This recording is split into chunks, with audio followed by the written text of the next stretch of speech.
The courtroom doors hadn't even closed yet, and Evan Cole was already counting his victory. He'd done it, the perfect crime wrapped in legal paperwork. His wife Mara would walk out with nothing, just as he'd planned. No assets, no dignity, just a signature on documents that erased her from his empire. She sat across from him, small and silent, exactly how he wanted her. But here's what Evan didn't know. Sometimes the quietest person in the room is the one holding all the cards. And in exactly 17 minutes, his entire world would detonate. Drop a comment with your city name so I can see how far this story reaches. And trust me, you'll want to stay until the end.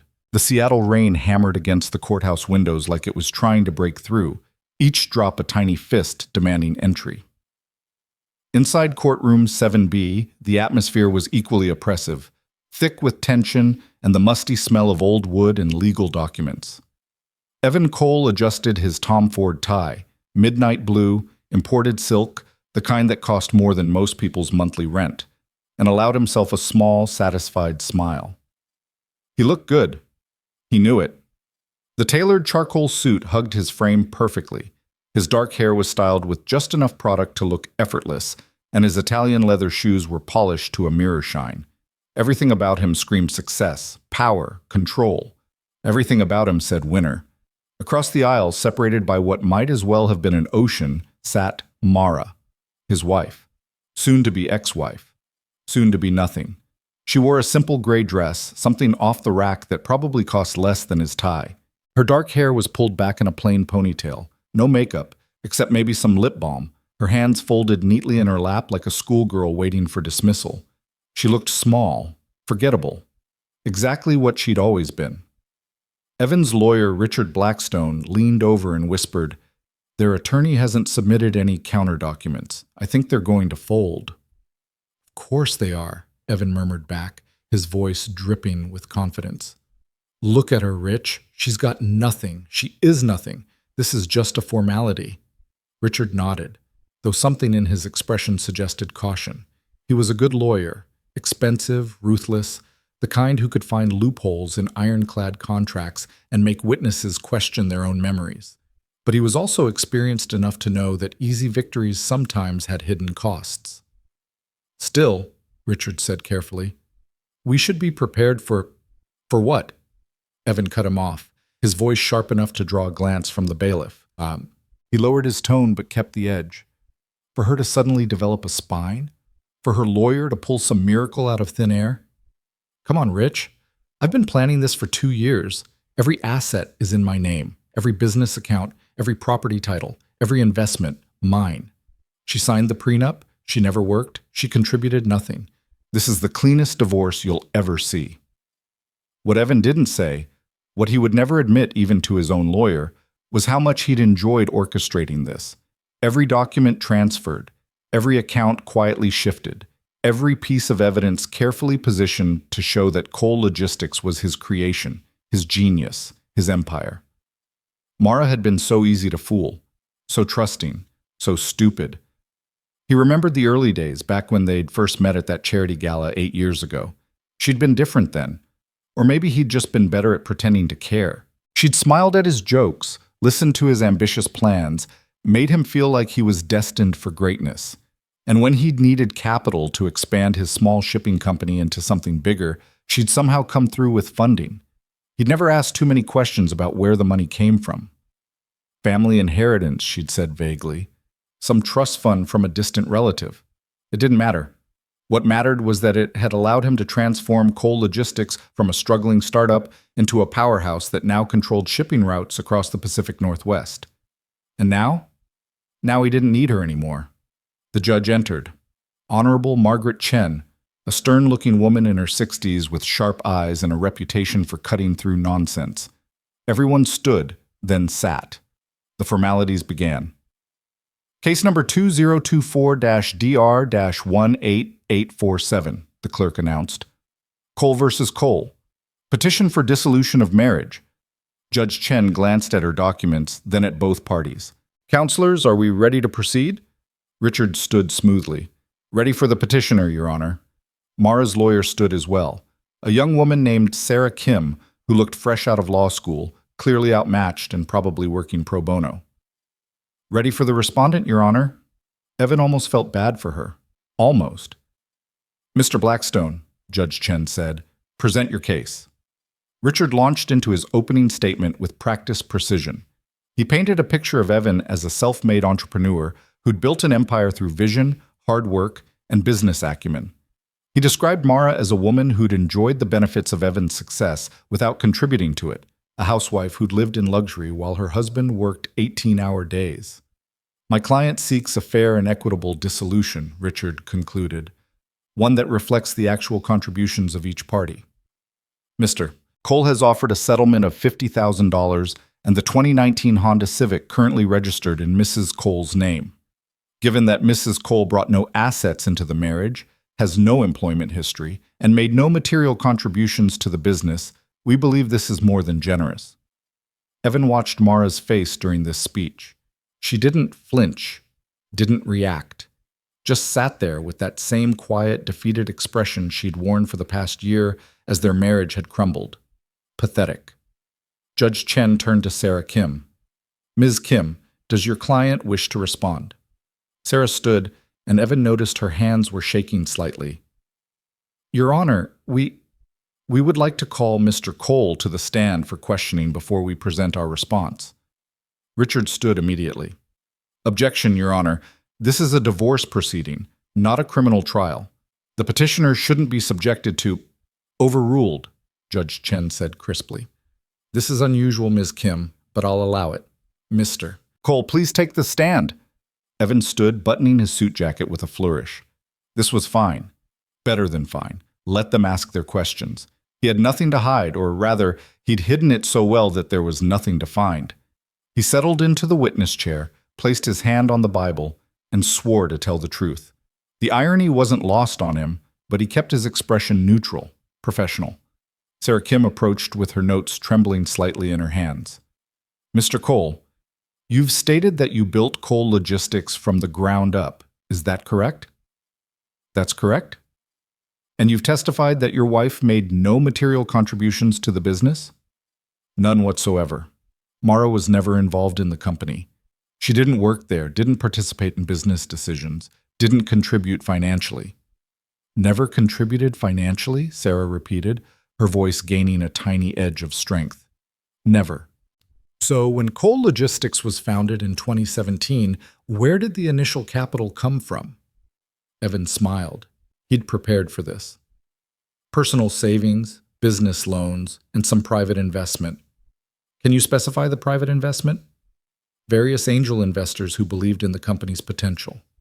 Can you name these investors? Richard stood. Your Honor, relevance? Judge Chen looked at Sarah. Ms. Kim? Your Honor, we're establishing the financial history of the company, which is central to the asset division. I'll allow it. Mr. Cole, please answer. Evan shrugged. It's been years. I'd have to check my records, but they were legitimate business investors, all properly documented. This was true. He'd been very careful to route Mara's initial funding through several intermediary accounts, making it look like standard angel investment. The paper trail was clean. Sarah consulted her notes. Mr. Cole, do you recognize the name Evergreen Capital Holdings? Evan's heart skipped a beat, but he kept his face neutral. Vaguely. I believe they were one of the early investors. How much did Evergreen Capital Holdings invest in Cole Logistics? I don't recall the exact amount, maybe 2 or 3 million? Try 8 million, Sarah said quietly. $8 million in 2017, which constituted 72% of the company's initial capitalization. The courtroom was very quiet now. Evan could feel eyes on him, but he maintained his composure. If you say so, like I said, it's been years. And you had no personal relationship with Evergreen Capital Holdings? None. It was a standard business transaction. Sarah nodded slowly, and something in her expression made Evan's stomach tighten slightly. But she moved on. Mr. Cole, let's talk about the company's growth. You've stated you work 18-hour days. Is that correct? Sometimes longer. And during this time, where was your wife? At home mostly, shopping, spending money, the usual. Did she ever accompany you on business trips? No. Did she ever attend business dinners or meetings with you? Occasionally, early on, as arm candy, basically. Someone in the gallery gasped softly at the callousness of the remark, but Evan didn't care. It was true. So she had no knowledge of your business operations? None that mattered. Did you discuss business with her at home? Evan laughed. Why would I? Mara doesn't understand business. She barely finished college. This was a lie. Mara had graduated summa cum laude from Stanford with a degree in economics, but Evan had spent years convincing everyone, including himself, that her education was worthless compared to his real-world experience. Sarah's jaw tightened slightly. Mr. Cole, are you aware that your company's most profitable route, the Seattle-Shanghai corridor, was established in 2018?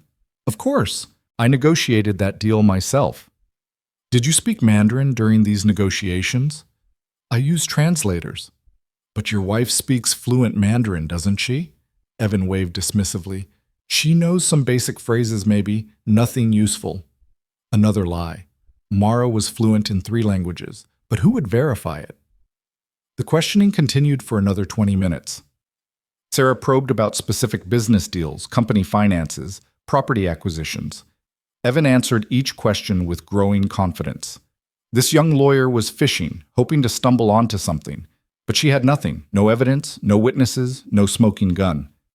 Finally, Judge Chen called for a recess. We'll reconvene in 30 minutes. Evan stood, straightened his tie, and walked back to Richard with the swagger of a man who'd just won a game of chess against a child. That went well, Richard said, though he still looked cautious. It went perfectly, Evan corrected. She's got nothing, absolutely nothing. They stepped out into the hallway where Evan's current girlfriend, Melissa, was waiting. She was everything Mara wasn't. Young, blonde, busty, the kind of woman who turned heads when she walked into a room. She worked as a marketing consultant for Cole Logistics, though her actual duties were minimal and mostly involved accompanying Evan to business dinners and looking stunning. How's it going, baby? She asked, pressing against him. Like shooting fish in a barrel, Evan said, kissing her neck. He didn't care if anyone saw. Let them. Soon the divorce would be final, and he could parade Melissa around publicly without any pretense. Back in the courtroom, Mara sat alone at her table. Sarah Kim was hunched over her phone, texting furiously. Evan noticed that Mara kept glancing at the courtroom doors, as if expecting someone. Probably hoping for a miracle, he thought smugly. When court reconvened, Judge Chen looked at both parties. Ms. Kim, do you have additional questions for Mr. Cole? No, Your Honor. But we would like to present evidence and call a witness. Richard stood. Your Honor, the respondent provided no witness list. We're calling this witness under special circumstances, Sarah interrupted, her voice suddenly stronger, more confident. This witness only became available this morning. Judge Chen frowned. This is highly irregular, Ms. Kim. I understand, Your Honor, but this witness's testimony is crucial to establishing the true financial history of Cole Logistics and the respondent's actual contributions to the marriage. Something in Sarah's tone made the hair on the back of Evan's neck stand up. He leaned toward Richard. Can they do this? The judge can allow it if she wants, Richard whispered back, but it's unusual, probably won't amount to anything. Judge Chen consulted her notes, then looked at the clock. Very well, but let's keep this moving. Call your witness. Sarah walked to the courtroom doors and opened them. Evan watched, mildly curious, as a figure appeared in the doorway. It was a man, tall and lean, probably in his early 40s. He wore a perfectly tailored navy suit that made Evan's expensive outfit look cheap by comparison. His dark hair was graying slightly at the temples, giving him a distinguished air. His face was calm, composed, with sharp cheekbones and eyes that seemed to miss nothing. There was something familiar about him, but Evan couldn't place it. The man walked down the aisle with unhurried confidence, his shoes clicking softly on the tile floor. As he passed Mara's table, he briefly touched her shoulder, just a light, reassuring gesture, and Evan saw his wife's posture straighten slightly. Who the hell was this? The man took the stand, was sworn in, and settled into the chair with the ease of someone comfortable in any situation. Sarah Kim approached. Please state your name for the record. Julian Hale. The name hit Evan like a physical blow. Julian Hale. Julian Hale. No, it couldn't be. Not that Julian Hale. But as Evan stared at the man on the stand, recognition flooded through him. Julian Hale, CEO of Hale Industries, one of the largest private equity firms in North America, a man worth billions, a man whose face had been on the cover of Forbes, Fortune, Bloomberg Businessweek. What the hell was Julian Hale doing in his divorce court? Sarah's next question made Evan's blood run cold. Mr. Hale, what is your relationship to the respondent, Mara Cole?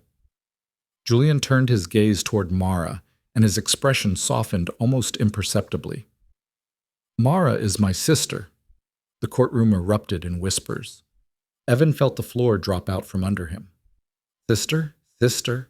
Mara had a brother? She'd never mentioned a brother. In 8 years of marriage, she'd barely mentioned her family at all, claiming they were estranged, distant, not worth discussing. And her brother was Julian fucking Hale? Richard grabbed Evan's arm, his face pale. Did you know about this? Evan couldn't speak. He could only stare as his entire understanding of reality began to crack. Judge Chen banged her gavel for silence. Order! Ms. Kim, continue. Sarah's voice was steady now, confident. Mr. Hale, you said Mara is your sister.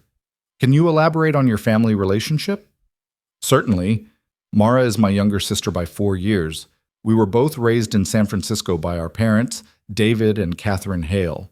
Our father founded Hale Industries in 1982. More whispers. Judge Chen banged the gavel again. And are you and your sister currently estranged? Not at all. We're very close. We speak several times a week. Evan's mind reeled. That couldn't be true. Mara barely used her phone. She had no friends, no social life. She was always home, always quiet, always there. Except when she wasn't. Suddenly, Evan remembered all the times Mara had said she was going to the library, or to volunteer at a community center, or just out for a walk. He'd never questioned it, never cared where she actually went, because it meant she wasn't bothering him. What if she'd been meeting her brother this whole time? Mr. Hale, Sarah continued, are you familiar with a company called Evergreen Capital Holdings? I am. It's a subsidiary of Hale Industries, one of our investment arms. No. And in 2017, did Evergreen Capital Holdings make an investment in coal logistics? Yes, $8 million in exchange for 72% equity ownership. The courtroom exploded again. This time, Judge Chen had to bang her gavel 3 times. Evan couldn't breathe. His vision narrowed to a tunnel focused on Julian Hale's calm, composed face. Let me be clear, Sarah said, her voice cutting through the noise. Evergreen Capital Holdings, owned by your family's company, invested $8 million for 72% ownership of coal logistics? That's correct. And who authorized this investment? Julian's eyes flickered to Mara, then back to Sarah. My sister did. Objection! Richard was on his feet, his voice desperate. Your Honor, we need to verify these claims. This is completely... Do you have documentation? Judge Chen asked Julian directly, her expression grave. I do. Julian pulled a folder from his briefcase and handed it to the bailiff, who passed it to the judge. The silence in the courtroom was absolute as Judge Chen reviewed the documents. Evan watched her face, praying for skepticism, doubt, anything. Instead, her expression grew darker and darker. These appear to be authentic, she said quietly. Corporate registration documents, investment contracts, equity agreements, all dated 2017, all signed by, and she looked up, Mara Hale, acting as authorized representative of Evergreen Capital Holdings. Mara Hale, not Mara Cole. She'd never changed her name. Evan had insisted she take his name, had made a big deal about it, but she'd said she wanted to keep her maiden name professionally, and he'd laughed because she had no profession. He'd agreed because it didn't matter. She was nobody. Except she wasn't nobody. She was Mara Hale, sister of Julian Hale, daughter of David Hale, the billionaire who'd built an empire. And she owned 72% of coal logistics. She owned his company. She'd always owned his company. Mr. Hale, Sarah said, and Evan could hear the satisfaction in her voice. Can you explain why this investment was structured this way? Julian leaned forward slightly. My sister came to me in late 2016. She'd met a young entrepreneur, Evan Cole, who had a promising shipping business but needed capital to expand. She believed in his potential and wanted to help him. But she was also smart enough to protect herself. So we structured the investment to give her majority ownership while allowing Mr. Cole to maintain operational control. Why would she do that? Because she loved him, Julian said simply, and she wanted him to succeed. But she also wanted to ensure that if things went wrong, she'd have protection. Evan's hands were shaking. He clenched them into fists under the table. Mr. Hale, has your sister been involved in Cole Logistics operations? Extensively. She sits on the board of Evergreen Capital Holdings and reviews all major investments quarterly. She's been monitoring Cole Logistics since inception. Has she ever exercised her ownership rights? Not until now. She allowed Mr. Cole complete operational freedom. She never interfered with his decisions, never demanded returns, never imposed restrictions. She trusted him. Past tense. Trusted. Sarah picked up another document. I'd like to enter into evidence a series of emails and financial reports showing Mrs. Cole's, Miss Hale's, ongoing involvement with Cole Logistics oversight. These documents show quarterly reviews, strategic recommendations, and financial analysis conducted by the respondent over the past 7 years. Judge Chen accepted the documents. As she reviewed them, her expression shifted from grave to something close to anger. Mr. Cole, she said, her voice icy, you testified under oath that your wife made no material contributions to Cole Logistics. Evan tried to speak, but no words came out. You stated she had no involvement in the business. I didn't know. You didn't know that she owned 72% of your company? She never told me. It was the wrong thing to say, and Evan knew it the moment the words left his mouth. Julian Hale spoke from the witness stand, his voice quiet, but carrying clearly through the courtroom. My sister never told you because she wanted you to feel like the company was yours. She wanted you to have confidence, to take risks, to build something.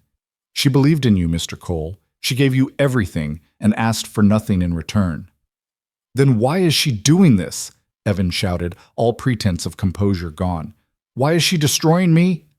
She's not destroying you, Julian said calmly. You destroyed yourself when you decided to divorce her and leave her with nothing. When you called her contribution to your marriage worthless. When you paraded your girlfriend around while still married. When you lied under oath about building the company alone. Every word was a hammer blow. My sister was prepared to walk away quietly, Julian continued. She was going to let you keep everything. The company, the house, the cars. All of it. She was going to take your insulting settlement and disappear from your life because despite everything you'd done, she still cared about you. Then why? Because I wouldn't let her. Julian's eyes hardened. I've watched you treat my sister like garbage for years. I've watched her make herself smaller, quieter, less, because she thought that's what you needed. I've watched her hide her intelligence, her education, her family, her worth, all so you could feel like a big man. And I held my tongue because she asked me to, because she said she loved you, because she believed you'd eventually see her value. The courtroom was silent except for the rain still hammering against the windows. But when you stood in this courtroom and called her nothing, Julian's voice dropped to barely above a whisper. When you testified under oath that she contributed nothing, when you offered her $50,000 and a used car, that's when I made a phone call. That's when I contacted her attorney. That's when I decided enough was enough. He turned to look directly at Evan, and Evan had never felt so small in his entire life. You were right about one thing, Mr. Cole. This is the cleanest divorce I've ever seen, because my sister isn't taking half of what you built. She's taking what was always hers.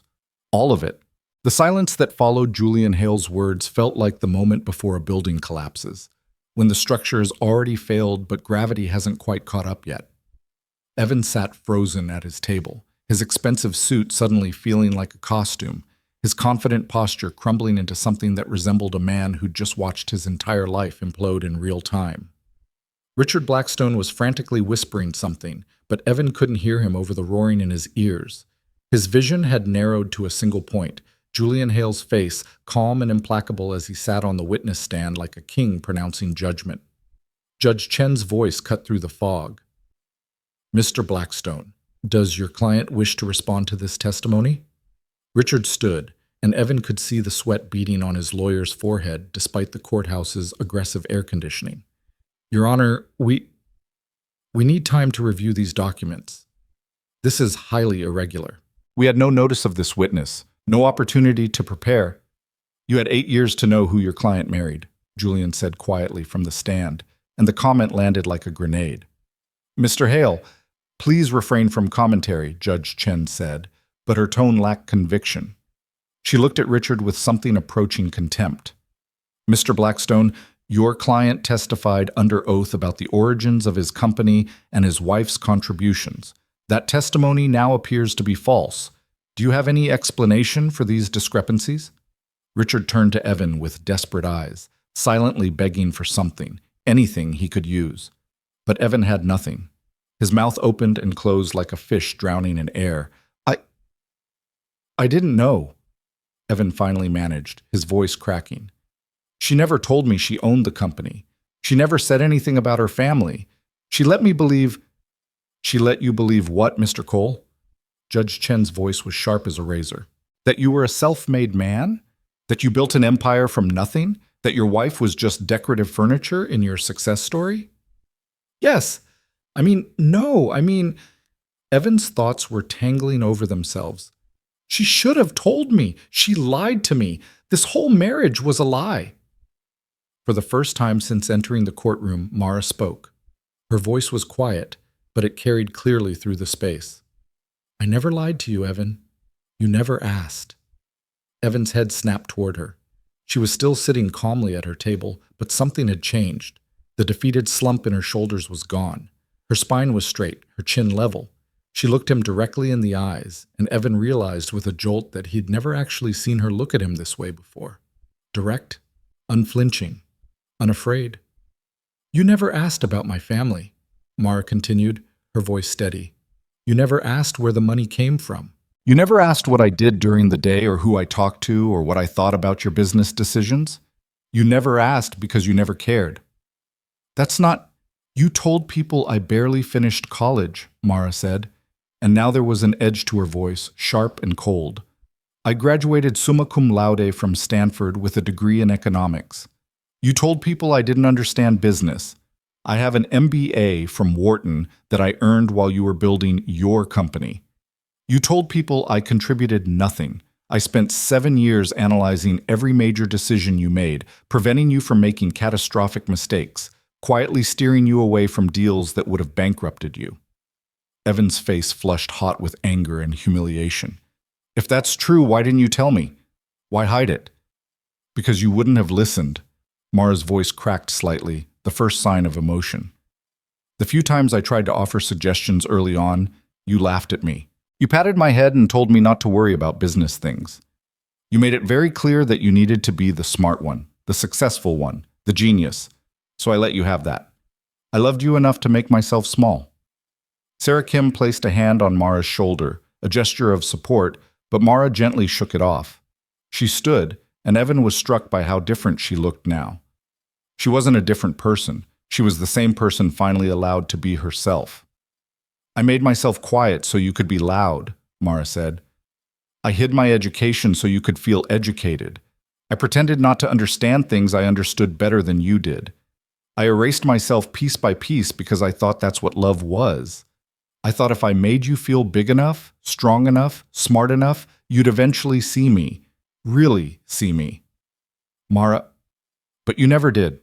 Even when I was standing right in front of you, you never saw me. You saw a reflection of what you wanted, someone weak enough to make you feel powerful, someone simple enough to make you feel brilliant, someone small enough to make you feel large." Judge Chen was watching this exchange with an expression that had shifted from professional detachment to something more personal, more human. Even the court reporter had stopped typing, caught up in the moment. Julian Hale remained on the witness stand, his face carefully neutral, but his hands gripped the armrests of the chair with white-knuckled force. Evan found his voice, and with it came anger, the anger of a cornered animal. "So this is what? Revenge? You're going to destroy everything I built because your feelings got hurt?" You didn't build it, Julian said from the stand, his voice cutting through Evan's bluster. That's the point you keep missing. You didn't build Cole Logistics. My sister built it and let you put your name on it. Every major contract, every expansion, every strategic decision, she reviewed them all. When you were about to sign a deal with Coastal Freight in 2019, do you remember what happened? Evan's face went pale. He remembered. The deal had fallen through at the last minute, some technical issue with the contracts. My sister found a clause in their contract that would have given them backdoor control of your routes, Julian continued. She flagged it, we had our lawyers intervene, and the deal collapsed before you could sign. You thought it was bad luck. It was my sister saving you from losing everything. I don't believe you, Evan said, but his voice lacked conviction. Sarah Kim approached the bench with another folder. Your Honor, we have documentation of every instance where Ms. Hale's intervention prevented Mr. Cole from making decisions that would have damaged or destroyed Cole Logistics. Emails, financial analyses, legal reviews, all time-stamped and authenticated. Judge Chen accepted the folder and began reading. The longer she read, the darker her expression became. Richard leaned close to Evan. We need to request a continuance. We need time to... Time to what? Evan hissed back. Time to make this go away? It's not going away, Rich. She owns my company. She's always owned my company. I've been living a lie for 8 years. Not entirely a lie, Julian said, and both Evan and Richard looked at him in surprise. He'd apparently overheard despite the distance. The company did grow under your management. My sister chose you because you had real talent, real vision. The shipping routes you developed, the efficiency improvements you implemented, those were genuine achievements. You're not incompetent, Mr. Cole. You're just not the solo genius you thought you were. Something about this assessment stung worse than any insult. Evan wanted to be called a fraud, a failure, anything that would let him feel righteously angry. But Julian's measured acknowledgement of his actual abilities while simultaneously destroying his self-mythology was unbearable. Then why this? Evan gestured wildly at the courtroom. Why humiliate me publicly? Why not just tell me in private? We tried. Mara's voice was soft again, sad. 6 months ago, when you started talking about divorce, I told you we needed to have a serious conversation about our finances. You said you'd already talked to your lawyer and everything was handled. 3 months ago, I tried again. You told me not to worry my pretty little head about it. Evan did remember that. He'd been annoyed that Mara was suddenly interested in finances after years of apparent indifference. Last month, Mara continued, I asked you one more time if we could talk before filing anything official. You laughed and asked if I wanted tips on how to stretch $50,000. The courtroom was silent except for someone in the gallery inhaling sharply. So yes, Evan, we're doing this publicly, because you wouldn't do it privately, because you were so certain I was nothing that you couldn't conceive of a reality where I was something, and because you committed perjury. That word hung in the air like a sword. Judge Chen looked up from the documents.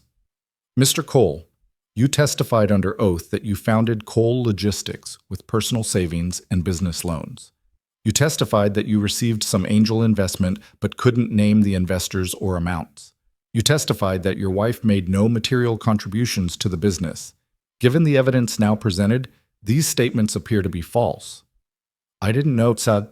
Ignorance of the truth doesn't excuse false testimony, Judge Chen said sharply.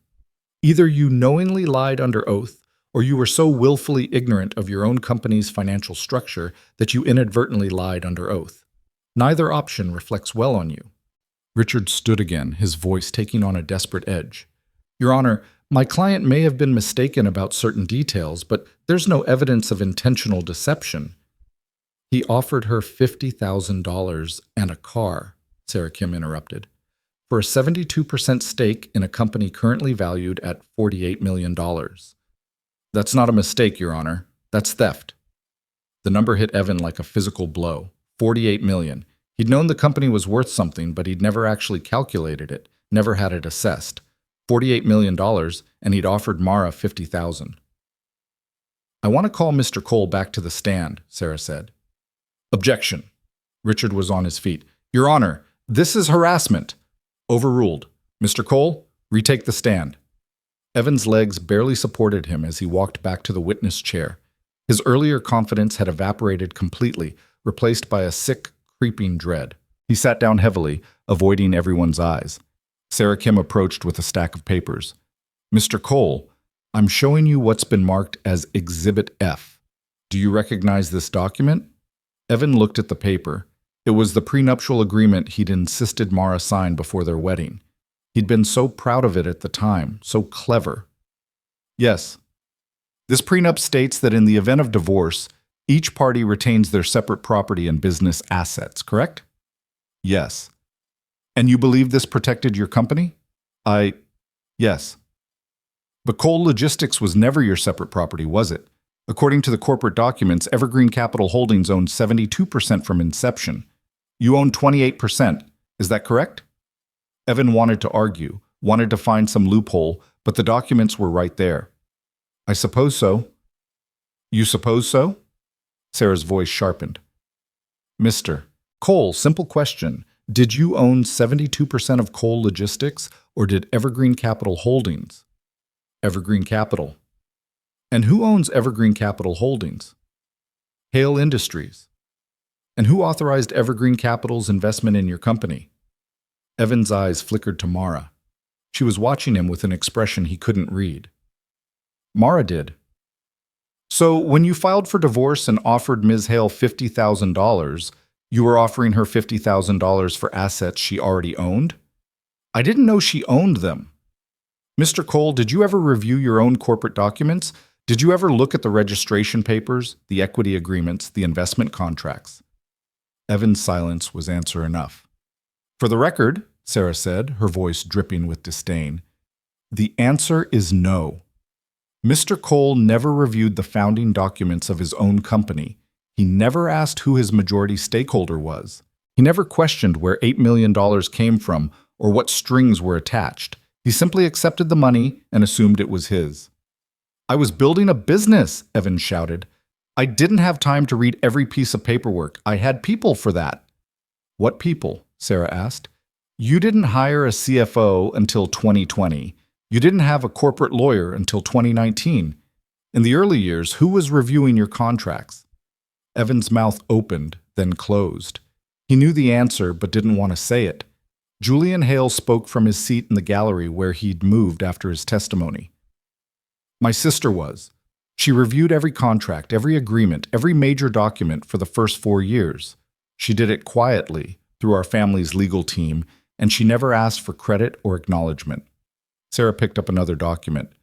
"Your Honor, I'd like to enter Exhibit G, a series of emails between Miss Hale and the Hale Industries legal team, showing her detailed review of Cole Logistics contracts from 2017 through 2021.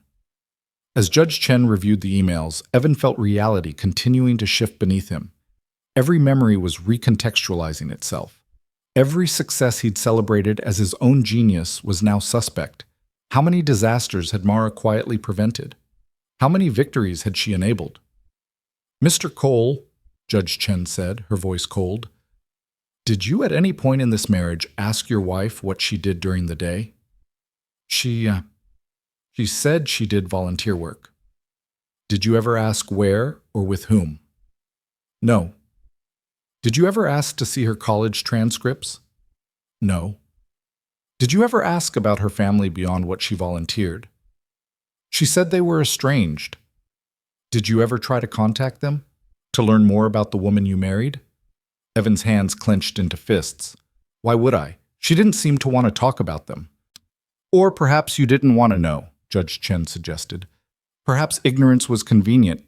Perhaps you preferred a wife who existed in a vacuum, with no history, no family, no achievements of her own that might outshine yours." "That's not fair."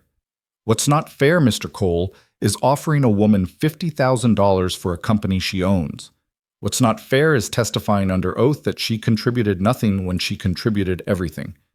What's not fair is parading your mistress around while still married and expecting your wife to accept humiliation with grace." Evan's face burned. Someone in the gallery had clearly told the judge about Melissa.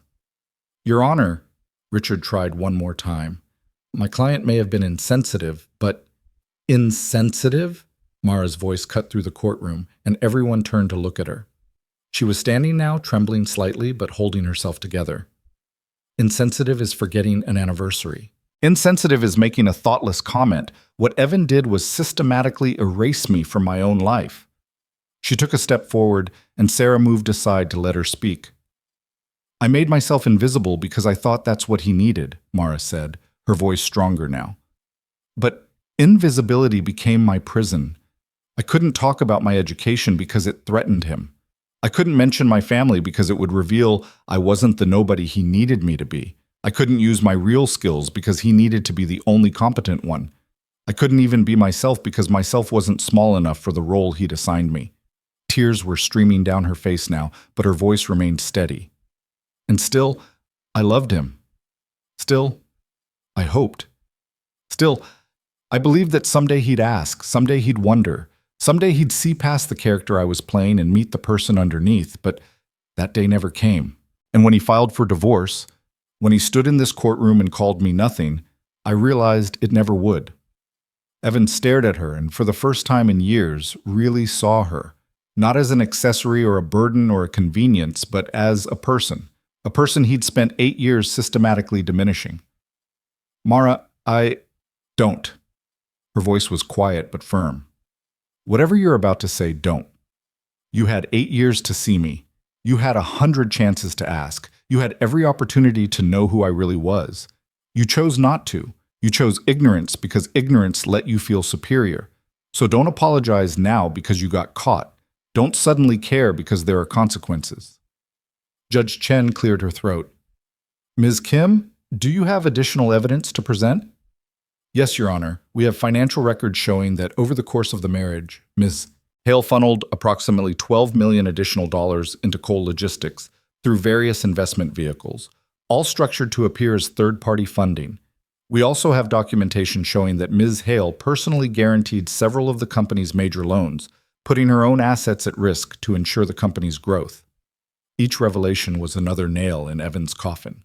$12 million, loan guarantees. All of it hidden, all of it enabling his success while he took credit.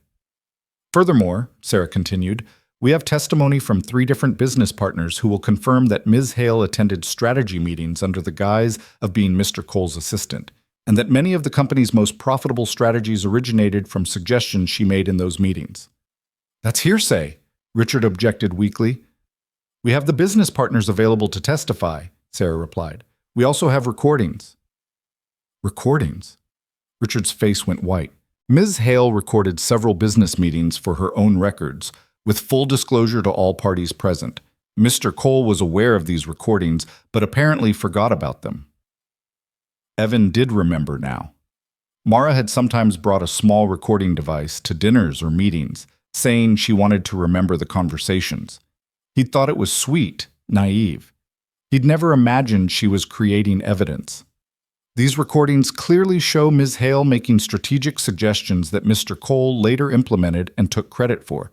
They also show Mr. Cole dismissing her input in the moment, only to present the same ideas as his own days or weeks later. Judge Chen's expression had gone from stern to something approaching disgust. Let me make sure I understand the full picture here.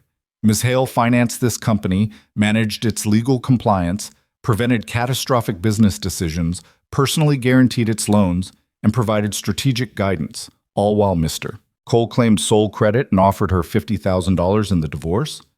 That's correct, Your Honor. And Mr. Cole testified under oath that she contributed nothing? Yes, Your Honor. Judge Chen sat back in her chair, shaking her head. In 23 years on the bench, I have never seen a case quite like this. She looked at Evan with cold eyes. Mr. Cole, I'm going to ask you a direct question, and I suggest you think very carefully before answering. Did you know, at any point during this marriage, that your wife was the majority owner of Cole Logistics? Evan's mind raced. If he said yes, he'd committed perjury. If he said no, he'd have to admit to being willfully ignorant of his own company's ownership structure. Either answer destroyed him.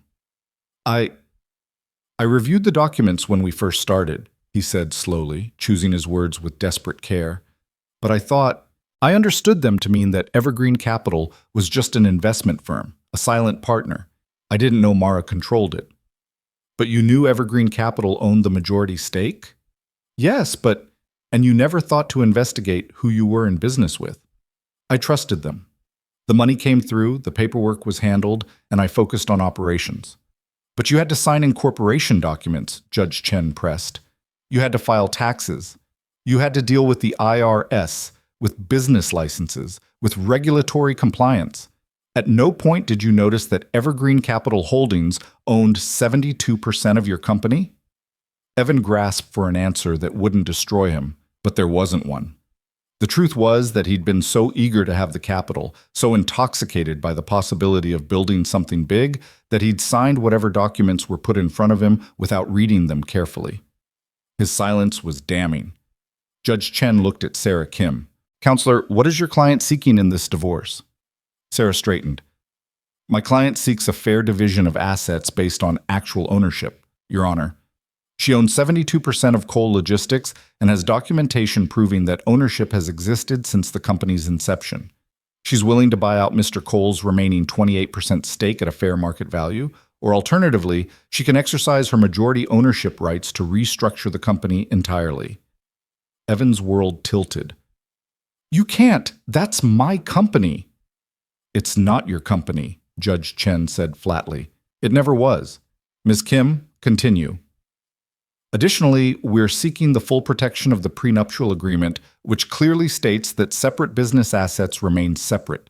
Since Cole Logistics was always Ms. Hale's separate asset, Mr. Cole has no claim to it whatsoever." "What about the house?" Richard asked desperately. "The cars? The other assets?" "The house was purchased with funds from Ms. Hale's trust," Sarah said. "We have wire transfer records. The cars were company vehicles registered to Cole Logistics. The vacation home in Tahoe was purchased by Evergreen Capital as an investment property. Shall I continue?" Richard looked like he might be sick. Everything Evan thought he owned was evaporating. "Your Honor," Sarah said, her voice taking on a harder edge, "we're also requesting that this court refer Mr. Cole's testimony to the prosecutor's office for potential perjury charges." The courtroom erupted again. Through the noise, Evan heard Richard swearing under his breath, heard the gallery buzzing with shock and excitement, heard Melissa's voice from somewhere behind him asking what perjury meant. But loudest of all was the silence from Mara, who stood at her table with tears still wet on her face and watched the man she'd loved for 8 years finally face the consequences of his cruelty. Judge Chen banged her gavel until order was restored. "We're going to take a recess. When we return in 1 hour, I expect both parties to come prepared to discuss settlement terms. Mr. Cole, I strongly suggest you use this time to have a very serious conversation with your attorney about reality. This court is adjourned." As people filed out of the courtroom, Evan remained frozen in his seat. Through the crowd, he watched Mara embrace her brother, watched Sarah Kim congratulate them both, watched the woman he'd dismissed as nothing command the respect and attention of everyone around her. And for the first time in 8 years, Evan Cole realized he'd been married to a stranger. Not because she'd hidden herself, but because he'd never bothered to look. The courthouse hallway felt like the corridor of a prison, fluorescent lights buzzing overhead, and the walls painted that particular shade of institutional beige that seemed designed to drain hope from anyone who looked at it too long. Evan stood outside the courtroom doors, his back pressed against the cold concrete wall, watching the world he'd built crumble into dust around him. Richard was on his phone 20 feet away, his voice a harsh whisper as he argued with someone, probably trying to find a miracle worker who could salvage this disaster. But Evan knew there were no miracles coming. He'd seen the documents, seen the ironclad proof that everything he thought he owned had never been his at all. Melissa appeared from the restroom, her heels clicking on the tile floor. She'd reapplied her lipstick, fixed her hair, and somehow looked even more out of place in this dreary hallway than she had in the courtroom. She wrapped herself around Evan's arm, pressing her considerable assets against him in what he supposed was meant to be comforting. "Baby, what's happening?" she asked, her voice pitched high with confusion. "I don't understand all this legal stuff. Are we still going to Cabo next week?" Evan stared at her, this woman he'd left his wife for, this woman who represented everything he'd thought he wanted, young, beautiful, uncomplicated, impressed by his success. Looking at her now, he felt nothing but a hollow ache where his pride used to be. "No," he said flatly, "we're not going to Cabo. But you promised. You said after the divorce was final, we'd... There's not going to be any money, Melissa. There's not going to be anything. The company isn't mine. The house isn't mine. None of it was ever mine. She pulled back, her perfectly shaped eyebrows drawing together in confusion. What do you mean? You're Evan Cole. You own Cole Logistics. Everyone knows that. Everyone was wrong. The words tasted like ash in his mouth. Down the hallway, Evan could see Mara standing with her brother and Sarah Kim. Julian had his hand on Mara's shoulder, saying something that made her nod. Even from this distance, Evan could see that she'd been crying, but there was something different about her now. The defeated slump was gone. She stood straight, solid, like someone who'd finally remembered they had a spine. Sarah Kim was showing them something on her tablet, and all three of them looked serious, focused. Planning their next move, probably. Planning how to finish destroying what was left of Evan's life. A door opened further down the hall, and three people emerged, 2 men and a woman, all dressed in expensive business attire. Evan recognized them immediately, and his stomach dropped. Tom Bradley from Pacific Maritime, Linda Chen from Northwest Distribution, and Marcus Webb from Cascade Freight. 3 of Cole Logistics' biggest business partners. They walked straight toward Mara's group. "Oh no," Evan breathed. "What?" Melissa asked, following his gaze. "Who are they?" But Evan wasn't listening. He watched in horror as Tom Bradley embraced Mara like an old friend, as Linda Chen kissed her cheek, as Marcus Webb shook Julian's hand with obvious respect. They were talking animatedly, and every few seconds one of them would glance down the hallway toward Evan with expressions that ranged from pity to contempt. "Those are my business partners," Evan said numbly. "They're supposed to be my allies." "They don't look very allied right now," Melissa observed with the blunt honesty of someone who'd never learned to read a room. She was right. Whatever conversation was happening down that hallway, it wasn't good for Evan. He watched as Sarah Kim showed them something on her tablet, probably the same documents she'd shown the judge. The business partner's expression shifted from friendly interest to shock to understanding. Tom Bradley looked down the hallway and caught Evan's eye. For a moment, their gazes locked, and Evan saw something in the older man's face that made his blood run cold. It was the look you'd give someone who'd disappointed you beyond measure, someone who'd betrayed your trust so completely that there was no path back. Then Tom turned away and continued his conversation with Mara as if Evan didn't exist. Richard appeared at Evan's elbow, his phone finally silent. "We need to talk. Now." He grabbed Evan's arm and pulled him toward an empty conference room, one of those small spaces they set aside for lawyers to confer with clients. Melissa tried to follow, but Richard held up a hand. "Just my client, please." "But I'm his—" "Not now," Richard said firmly, and closed the door in her face. The conference room was barely larger than a closet, with a small table and 2 chairs. Richard didn't sit. He paced in the tiny space like a caged animal, running his hands through his hair until it stood on end. "We're finished," he said without preamble. "Completely finished. Do you understand that?" "I understand that my wife has been lying to me for 8 years. Stop." Richard's voice cracked like a whip. "Stop right now. Your wife didn't lie to you. She funded your company, protected your assets, saved you from catastrophic mistakes, and you never once asked her what she was doing. That's not her lying. That's you being willfully blind." Evan opened his mouth to argue, but Richard cut him off again. "I've been practicing family law for 23 years, Evan. I've seen ugly divorces, vindictive splits, people trying to destroy each other. But I've never, in my entire career, seen someone walk into court and commit perjury about owning assets that were never theirs in the first place. Do you understand how bad this is? It was a mistake. A mistake is transposing numbers on a tax form. A mistake is forgetting to disclose a bank account. What you did was testify under oath that you built a company alone when you owned less than 30% of it. You testified that your wife contributed nothing when she contributed everything. You offered her $50,000 for assets worth $48 million. That's not a mistake, Evan. That's fraud. The word hung in the air between them like a toxic cloud.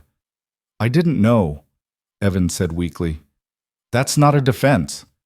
Richard slammed his hand on the table. The court doesn't care that you didn't know. You should have known. Any reasonable person would have known. The fact that you didn't know just proves you were negligent at best and deliberately ignorant at worst. Evan sank into one of the chairs, his legs suddenly unable to support him. What happens now? Richard sat down across from him, and when he spoke again, his voice was quieter but no less serious. Now we try to minimize the damage. Judge Chen is going to rule that the prenup stands, which means Mara keeps her separate assets and you keep yours. The problem is that almost everything is her separate asset. The company, the house, most of the investments, all of it traces back to her money. The cars, registered to Cole Logistics, which she owns. The boat? Company asset. The vacation home? Purchased by Evergreen Capital. The personal bank accounts? Evan tried to remember. Most of the money flowed through corporate accounts that he'd always assumed were his, but were probably registered to the company. His personal checking account had maybe $20,000 in it. His savings account had less. I have some money in my name set, he said, but even he could hear how pathetic it sounded. Richard pulled out a legal pad and started making notes. Here's what I think we can salvage. Your personal accounts, your car that you owned before the marriage, any personal effects that were clearly gifts or purchases. I'm guessing that totals maybe $100,000 if we're lucky. $100,000. Evan had spent more than that on his watch collection alone. Watches that were probably, he realized with sinking dread, purchased with company funds and therefore company property. What about my salary? Evan asked desperately. I've been taking a salary from the company for years. That money is mine, right? The salary you earned as an employee of a company you didn't own? Yes, whatever you haven't spent is yours. But Evan, you've been living a lifestyle funded by that company. The penthouse apartment, the cars, the trips, the jewelry you bought for... Richard gestured vaguely toward where Melissa was probably still waiting in the hallway. All of that came from company accounts. If Mara's lawyers push it, they could argue you were embezzling. Evan's vision swam. This can't be happening. It's happening, and it's going to get worse. Sarah Kim mentioned referring your testimony to the prosecutor. Perjury is a felony, Evan. You could be looking at jail time. For a divorce case? For lying under oath in a court of law. The fact that it's a divorce case is irrelevant. You swore to tell the truth and then testified falsely about material facts. That's perjury, and judges take it very seriously. Evan put his head in his hands. His mind was racing, trying to find an angle, a way out, anything. What if I claim I was confused? What if I say, I didn't understand the corporate structure? After you've been running the company for 8 years? After you've signed tax returns, filed corporate reports, dealt with investors? No court is going to believe you're that incompetent. And honestly, Evan, I'm not sure which is worse. Admitting you committed perjury or admitting you ran a $48 million company without understanding who owned it. A knock on the door interrupted them. Richard opened it to find Sarah Kim standing there, looking composed and professional. Mr. Blackstone, the judge would like to see both parties in chambers. Is your client ready? Richard glanced back at Evan, who was still slumped in his chair looking like a man at his own funeral. Give us 5 minutes. Sarah nodded and left. Richard closed the door and turned back to Evan. Listen to me very carefully.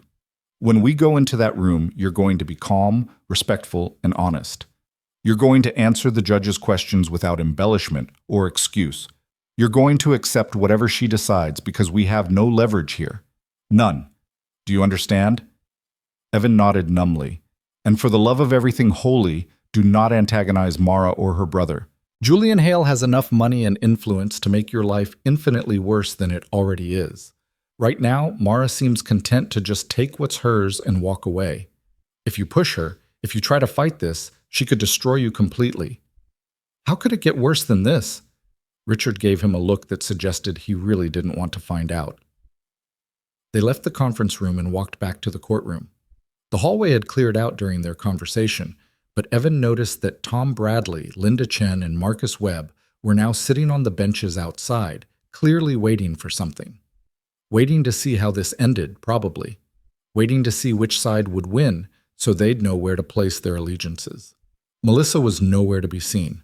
Evan felt a brief flash of something that might have been relief. At least he wouldn't have to deal with her questions right now. Judge Chen's chambers were wood-paneled and lined with law books, the kind of room designed to remind everyone that justice had weight and history. The judge sat behind a massive desk, her reading glasses perched on her nose as she reviewed documents. Mara and Julian sat in 2 chairs on one side. 2 empty chairs waited on the other. Sit down. Judge Chen said without looking up. Evan and Richard sat.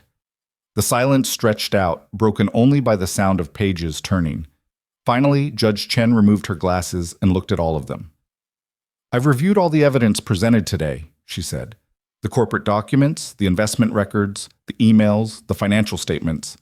I've also reviewed the prenuptial agreement and Mr. Cole's testimony from earlier.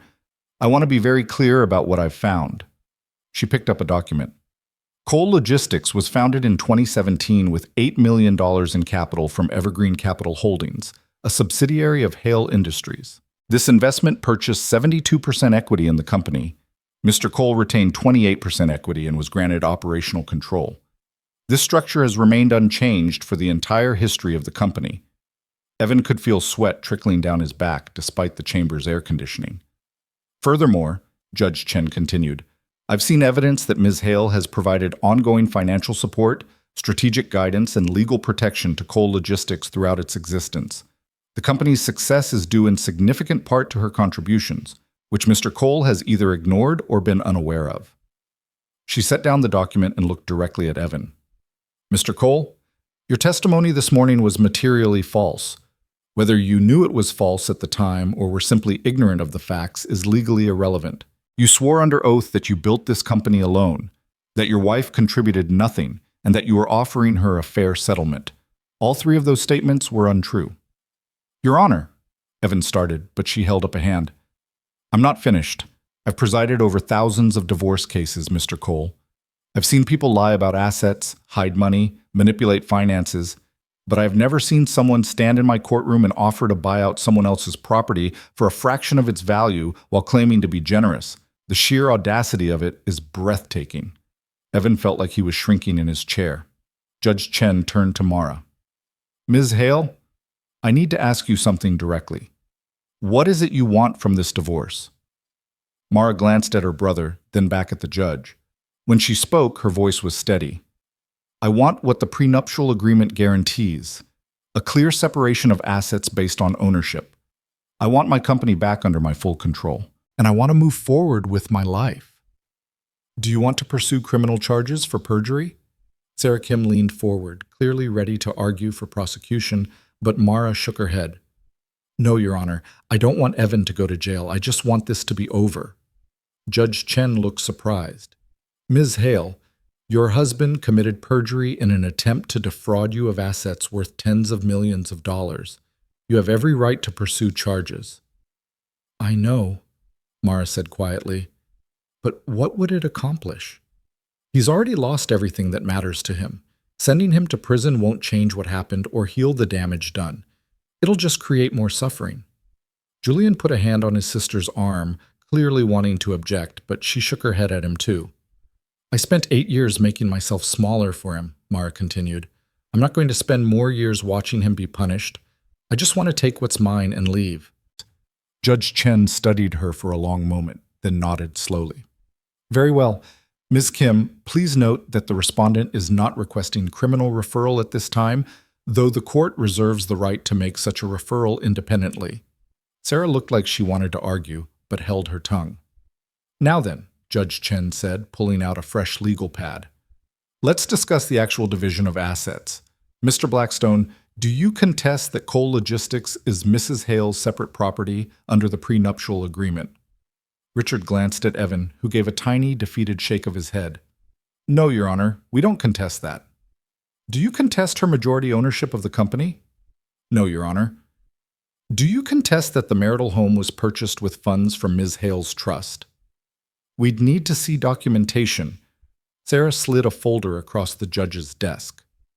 "Wire transfer records, Your Honor, showing the down payment and subsequent mortgage payments all coming from accounts controlled by Ms. Hale." Richard reviewed the documents and sighed. "No, Your Honor, we don't contest it." For the next 45 minutes, they went through every asset Evan had thought was his. The cars, the boat, the vacation home, the investment accounts, even the furniture in the penthouse apartment. Everything traced back to Mara's money, or the company she owned. By the time they finished, Evan's entire empire had been reduced to his personal checking account, one car he'd owned before the marriage, some clothes, and his personal effects. The total value was just under $75,000. Now, Judge Chen said, there's the matter of Mr. Cole's equity stake in Cole Logistics. He does own 28% of the company, which Ms. Hale cannot simply take.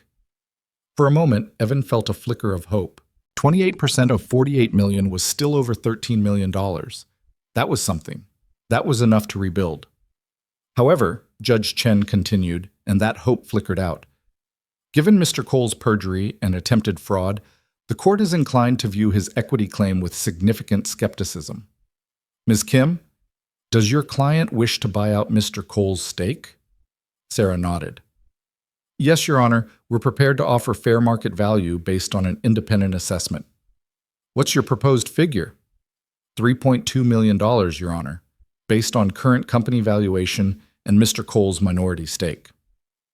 Evan did the math in his head. That was way below what 28% should be worth. That's not fair market value, Judge Chen gave him a withering look. Mr. Cole, you tried to buy out your wife's 72% stake for $50,000. I suggest you accept whatever offer is made with gratitude. But Your Honor, alternatively, Sarah said smoothly, Ms. Hale could exercise her rights as majority shareholder to restructure the company, remove Mr. Cole from all positions, and force a buyout at a price determined by the board, which she controls. That process typically results in much lower valuations for minority shareholders, especially ones who've committed perjury. Evan's mouth snapped shut. Richard put a hand on his arm, a clear signal to stop talking. There's also the matter of Mr. Cole's salary, Sarah continued. He's been drawing $600,000 annually as CEO, plus bonuses that have totaled over $2 million in the past 3 years. Given that he'll no longer be employed by Cole Logistics in any capacity, those payments will cease immediately. The room spun. No salary, no bonuses, no company perks. Evan had been living on that income for years, spending it as fast as it came in, always confident there would be more. What about severance? Richard asked weakly. Mr. Cole can receive standard severance for an executive termination, Sarah said. 6 months' salary, which would be $300,000. However, given the circumstances, we could argue that his perjury constitutes cause for termination, which would nullify severance entirely. It was a threat, and everyone in the room knew it. Accept the deal on the table or get nothing. We'll accept the buyout offer, Richard said quickly before Evan could object. $3.2 million for the minority stake, plus 6 months severance. Actually, Julian spoke for the first time since entering the chamber, and his voice was cold as winter ice. The severance is contingent on one additional condition. Everyone looked at him. Mr. Cole will sign a comprehensive non-disclosure agreement regarding all aspects of Cole Logistics, including its ownership structure, strategic operations, and the details of this divorce. He will make no public statements about the company, my sister, or our family. He will not disparage any of us in any form, public or private. And he will not attempt to use his former position or any knowledge gained during his tenure to compete with Cole Logistics or interfere with its business relationships. That's a gag order, Evan protested. That's a condition of receiving any severance at all, Julian corrected. Without it, my sister's lawyers will argue that your perjury constitutes cause for termination, and you'll receive exactly nothing beyond your equity buyout. Judge Chen looked at Evan. Mr. Cole, I suggest you accept these terms. They're more generous than you deserve. Evan wanted to fight. Every instinct screamed at him to argue, to resist, to find some way to win, but he was out of moves. Checkmate had already happened. He just hadn't realized it until now. Fine, he said, his voice barely above a whisper. I'll sign. Excellent, Judge Chen said. She began writing on her legal pad. I'm ordering the following. All marital assets are awarded to Ms. Hale as her separate property under the prenuptial agreement. Mr. Cole will receive $3.2 million for his minority equity stake in Cole Logistics, plus $300,000 in severance, contingent on signing the non-disclosure agreement. All payments will be made within 30 days. The marriage is dissolved effective immediately. Mr. Cole will vacate the marital home within 72 hours and remove only his personal effects. She looked up. Mr. Cole, do you understand this order? Evan nodded, not trusting himself to speak. Miss Hale, do you accept these terms? Yes, Your Honor. Then we're done here. I'll have my clerk draw up the final order. You can pick up the signed documents tomorrow afternoon. Everyone stood. Mara and Julian headed for the door, but before they left, Mara turned back. Evan, she said quietly. He looked at her, this woman he'd lived with for 8 years and never really seen. I did love you, she said. I want you to know that. Everything I did because I believed in you. I believed in us. I'm sorry it ended this way. Then she was gone, leaving Evan standing in Judge Chen's chambers with the wreckage of his life scattered around him like debris after an explosion. Richard packed up his briefcase. I'll have my office draw up the final paperwork. You need to be out of the apartment by Monday morning. Where am I supposed to go? That's not my problem anymore, Evan. My retainer is up, and honestly, I don't want to represent you any further. You lied to me, you lied to the court, and you've destroyed any credibility you might have had. He walked to the door, then paused. For what it's worth, you did have talent. You could have built something real on your own, but you were so desperate to be the hero of your own story that you couldn't see you were already living in someone else's. Then Richard was gone too, and Evan was alone. He walked out of the chambers, through the courtroom where this disaster had started, and into the hallway. The business partners were still waiting, and they watched him pass with expressions ranging from pity to disgust. He heard whispers but couldn't make out the words. Melissa was sitting on a bench near the exit, scrolling through her phone.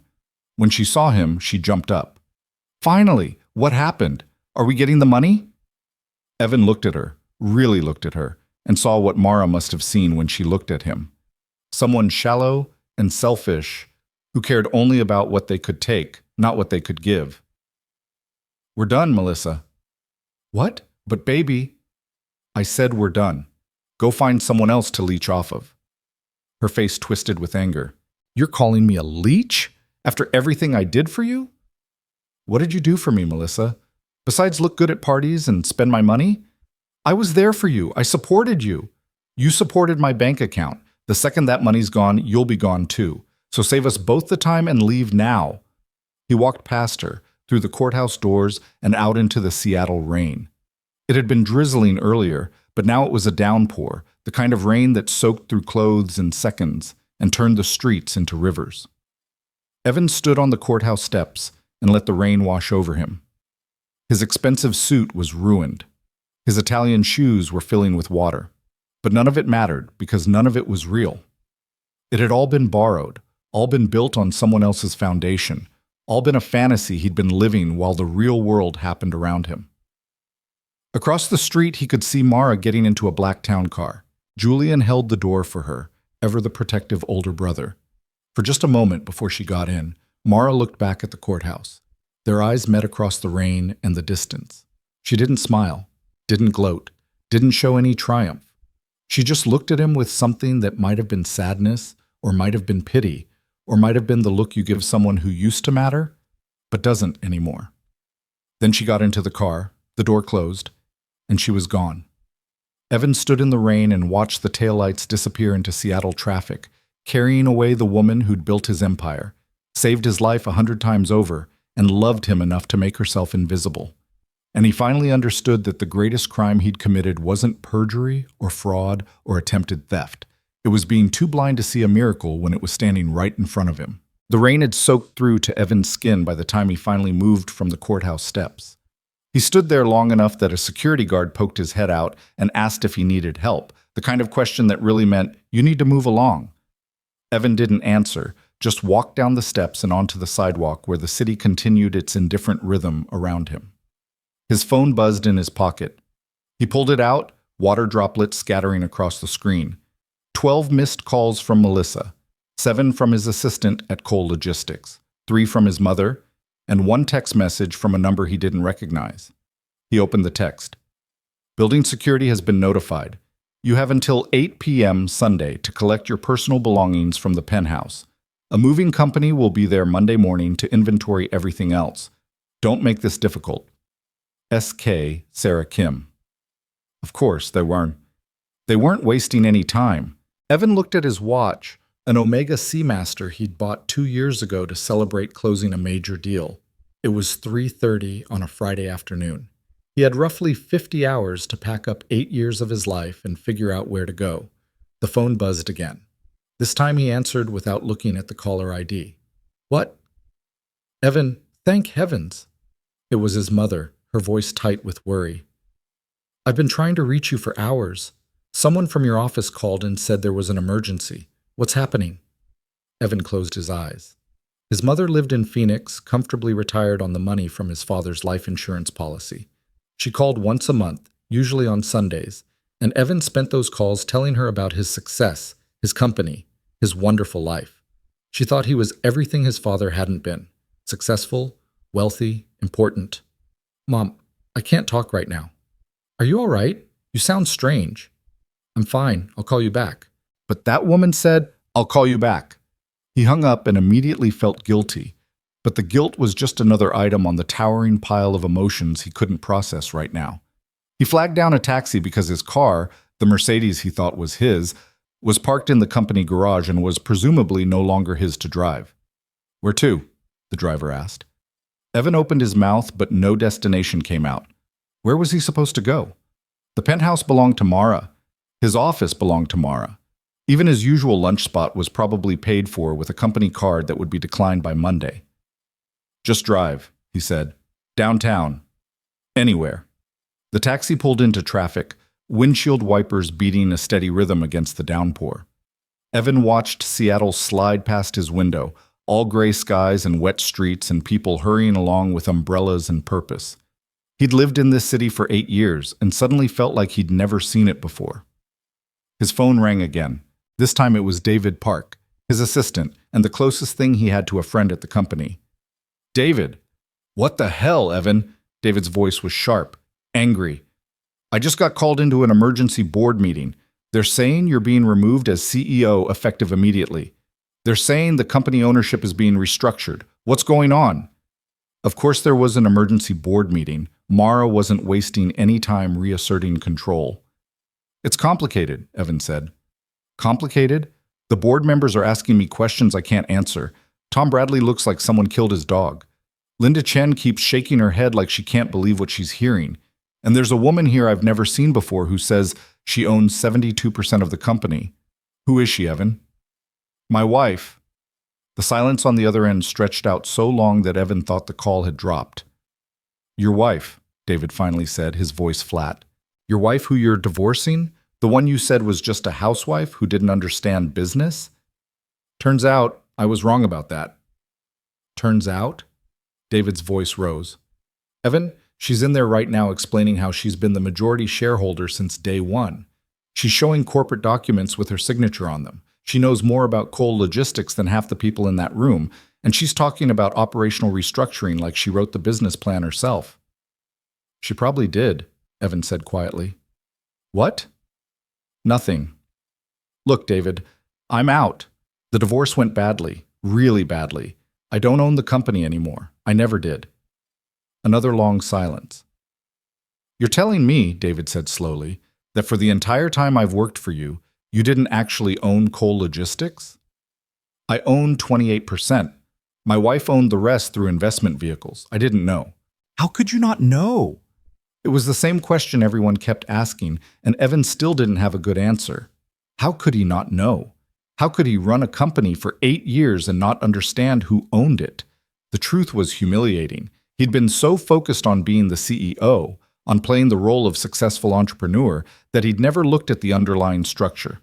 He'd signed what he was told to sign, assumed what he wanted to assume, and built his entire identity on a foundation he'd never bothered to examine.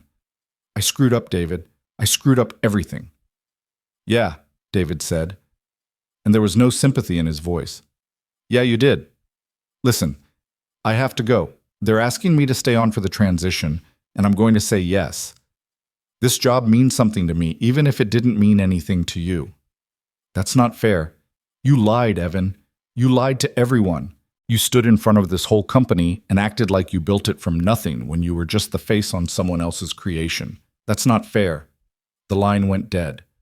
Evan stared at his phone, watching raindrops race down the screen. The taxi driver caught his eye in the rearview mirror. "Bad day?" he asked. Evan laughed, a harsh sound with no humor in it. "The worst." "Where you headed? I've been driving in circles for 10 minutes. Where was he headed? Evan pulled up a hotel search on his phone, looking for something close and cheap. The Four Seasons, where he usually stayed when traveling, appeared first in the results. 5-star luxury at $600 a night. He scrolled past it, past the boutique hotels and upscale chains, until he found a Holiday Inn near the airport advertising rooms at $99. Holiday Inn on International Boulevard, he told the driver. The man nodded and changed direction. 20 minutes later, Evan was checking into a room that smelled faintly of cleaning chemicals and old carpet. It was clean but basic, with a double bed, a desk, and a TV bolted to the wall. The window looked out on the parking lot, and beyond that, the constant stream of planes taking off from SeaTac Airport. Evan sat on the bed and finally allowed himself to feel the full weight of what had happened. The numbness that had carried him through the past few hours began to crack, and underneath it was a bottomless pit of shame, anger, and self-loathing. He'd lost everything. No, that wasn't quite right. He'd never had anything to lose in the first place. Everything he thought was his had been borrowed, gifted, or stolen. His success was someone else's investment. His lifestyle was someone else's money. His confidence was built on someone else's foundation. And Mara, the woman he'd dismissed as simple, boring, beneath him. She'd been protecting him, supporting him, enabling his success while he took credit and complained that she wasn't interesting enough. His phone buzzed with an email. The subject line read, "Coal Logistics, Transition Notice." With trembling hands, Evan opened it. The email was from the board of directors sent to all employees.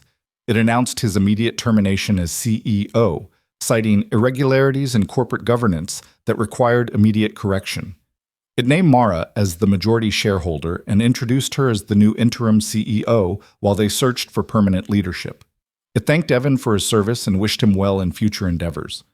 The language was professional and bloodless, but Evan could read between the lines. They were erasing him. By Monday, his name would be removed from the building directory, his access cards deactivated, his email address deleted. Evan Cole, the self-made genius who built Coal Logistics from nothing, would cease to exist. Another email arrived, this one from the building management of his penthouse. Notice that his lease was being terminated, effective immediately.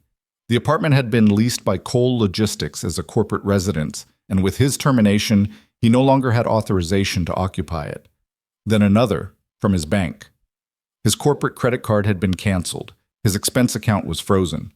Any outstanding charges would be his personal responsibility. The emails kept coming, each one another thread being cut, another connection severed. His gym membership was canceled, paid for by the company. His parking garage access revoked, company benefit. His subscription to the business journals he liked to read, company account. Everything was being stripped away in real time, and Evan could only sit there and watch it happen. His phone rang. Unknown number. He considered ignoring it, but answered anyway. "Mr. Cole?" A woman's voice, crisp and professional. "This is Amanda Chen from Pacific Maritime. I'm calling to inform you that we're canceling tomorrow's meeting regarding the Portland route expansion." Evan's stomach dropped. The Portland route was supposed to be his big play, a major contract that would have added millions to the company's bottom line. Why? "We've been informed of the ownership transition at Coal Logistics. We prefer to discuss strategic partnerships with the actual decision-makers, and it's now clear that you're not one of them. We'll be rescheduling with Ms. Hale directly." "I can still be involved in the transition. Mr. Cole, let me be blunt. We've learned some disturbing things about your tenure at Coal Logistics. The fact that you apparently didn't know who owned the company you were running raises serious questions about your competence. We prefer to work with people who understand their own corporate structure." She hung up before Evan could respond. 3 more calls came in over the next hour, all from business contacts he'd cultivated over the years. All of them were canceling meetings, backing out of deals, or politely distancing themselves. Word had spread fast. In the insular world of Pacific Northwest shipping and logistics, everyone knew everyone, and gossip traveled at the speed of email. By 6 o'clock, Evan's professional network had effectively disintegrated. The people who'd laughed at his jokes and called him a visionary were now treating him like radioactive waste. He ordered room service, a burger and fries because it was cheap, and turned on the TV to drown out his thoughts. but his mind kept circling back to the same question. How had he been so blind? The answer, when it came, was almost too simple to accept. He'd been blind because he wanted to be. Mara being nobody made him somebody. Her being small made him big. Her being silent made him heard. He'd needed her to be nothing so he could be everything, and when she'd obliged by making herself invisible, he'd mistaken her kindness for weakness and her love for stupidity. A knock on the door interrupted his spiral. Evan opened it to find a delivery person with his room service, but behind them was someone else, a man in a suit, maybe 50, with the look of someone who'd seen a lot and was impressed by very little. "Evan Cole?" the man asked. "Who's asking?" The man pulled out a badge. "Detective Marcus Shaw, Seattle PD White Collar Crimes Division. I need to ask you some questions about your testimony in court today." Evan's blood ran cold. "I was told there wouldn't be criminal charges." "Your ex-wife declined to pursue charges," Shaw said, "but Judge Chen filed a referral to our office regarding potential perjury. We're required to investigate. Can I come in?" Evan stepped aside, his hands shaking. The delivery person handed him his food and left quickly, clearly wanting no part of whatever was happening. Detective Shaw sat in the room's single chair and pulled out a notebook. "Mr. Cole, you testified under oath this morning that you built Cole Logistics with personal savings and business loans. Is that correct?" I believe that was true at the time." "You believed it, or you knew it was false and said it anyway?" "I didn't know the full ownership structure. I was mistaken." "Mistaken?" Shaw wrote something in his notebook. "Mr. Cole, you ran this company for 8 years. You signed corporate tax returns, filed annual reports, dealt with investors. Are you telling me you never once reviewed the documents that showed who owned the company?" "I focused on operations. I had people handling the paperwork." "What people? You didn't hire a CFO until 2020. Who was managing your corporate compliance before that?" Evan opened his mouth, then closed it. The answer was Mara, through Julian's legal team. But admitting that meant admitting he'd known, or should have known, about her involvement. "I don't recall specifically," he said. Shaw looked at him with open skepticism. "You don't recall who handled the legal and financial compliance for your company for 3 years? It was a long time ago. Things were chaotic." "Convenient." Shaw flipped a page. "Let's talk about the settlement you offered your wife. $50,000 for assets you now claim you didn't know she owned. Why that number?" "It seemed fair for a short marriage." 8 years is a short marriage?" "For a marriage where she didn't work, yes." "But she did work, didn't she? She managed your legal compliance, reviewed your contracts, provided strategic guidance. You just didn't pay her for it." Evan felt like he was being led into a trap, but couldn't see the way out. "I didn't know she was doing those things." "Really? Because we have emails from you to your assistant mentioning that your wife had concerns about the coastal freight deal. You wrote, and I quote, 'Mara flagged some issues with the contract. Better have legal review it before we sign.' That was September 2019. Does that refresh your memory?" Evan's mind raced back. He did vaguely remember writing something like that, but he'd never really processed what it meant. Mara had shown him something about the contract, and he'd passed it along to legal without thinking about how she'd known to look for it. "That doesn't mean I knew she owned the company." "No, but it does mean you knew she was involved in business decisions, which contradicts your testimony that she had no involvement. It also suggests you were aware of her business acumen, which makes it hard to believe you thought $50,000 was a fair settlement." Shaw stood up and handed Evan a business card. "We'll be conducting a full investigation, Mr. Cole. I suggest you get a lawyer, a new one, since Richard Blackstone has already informed us he's no longer representing you. If we determine that you knowingly committed perjury, we'll file charges. If we determine it was an honest mistake born of negligence, we might not. Either way, I'd prepare yourself for more conversations like this one." After Shaw left, Evan sat on the bed holding the detective's card and staring at his cold burger. The walls felt like they were closing in. Criminal investigation, potential charges, his ex-wife deciding his fate with a single conversation. He pulled out his phone and called the one person he thought might still take his call. "Hello?" His mother's voice was wary. "Mom, I need help." "Evan, what's going on? You hung up on me earlier, And then I started seeing news alerts about Cole Logistics. They're saying you've been removed as CEO. They're saying the company was never really yours. Of course it was in the news already. Probably Bloomberg or one of the local business journals. Failed CEO discovers wife owned his company. It was too juicy not to report. It's all true, Mom. I screwed up. I lost everything. What do you mean, everything? The company, the apartment, the cars, all of it. I thought it was mine, but it was Mara's. It was always Mara's, and I was too stupid to realize it. His mother was quiet for a long moment. Mara? Your wife, Mara? The quiet girl you brought to Thanksgiving that one year? She's not quiet, Mom. She's brilliant.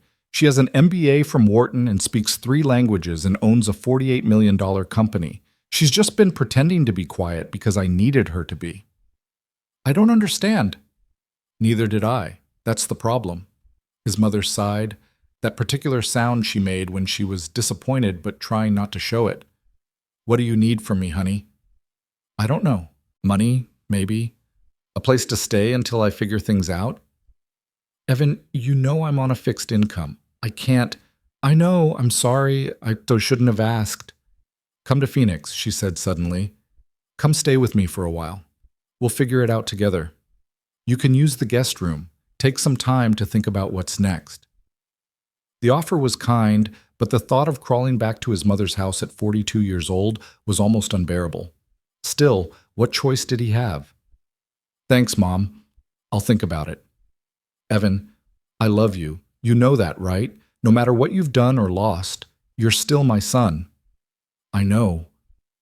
But as Evan hung up, he wondered if that was enough. Being someone's son didn't make you successful. It didn't make you competent. It didn't undo 8 years of arrogance and blindness. The weekend passed in a blur of packing and humiliation. On Saturday morning, Evan returned to the penthouse to find 2 security guards waiting in the lobby. They escorted him upstairs and watched while he sorted through his belongings, making sure he didn't take anything that wasn't clearly his personal property. Most of the furniture stayed. The art on the walls stayed. The expensive kitchen equipment stayed. Even some of the clothes in his closet stayed.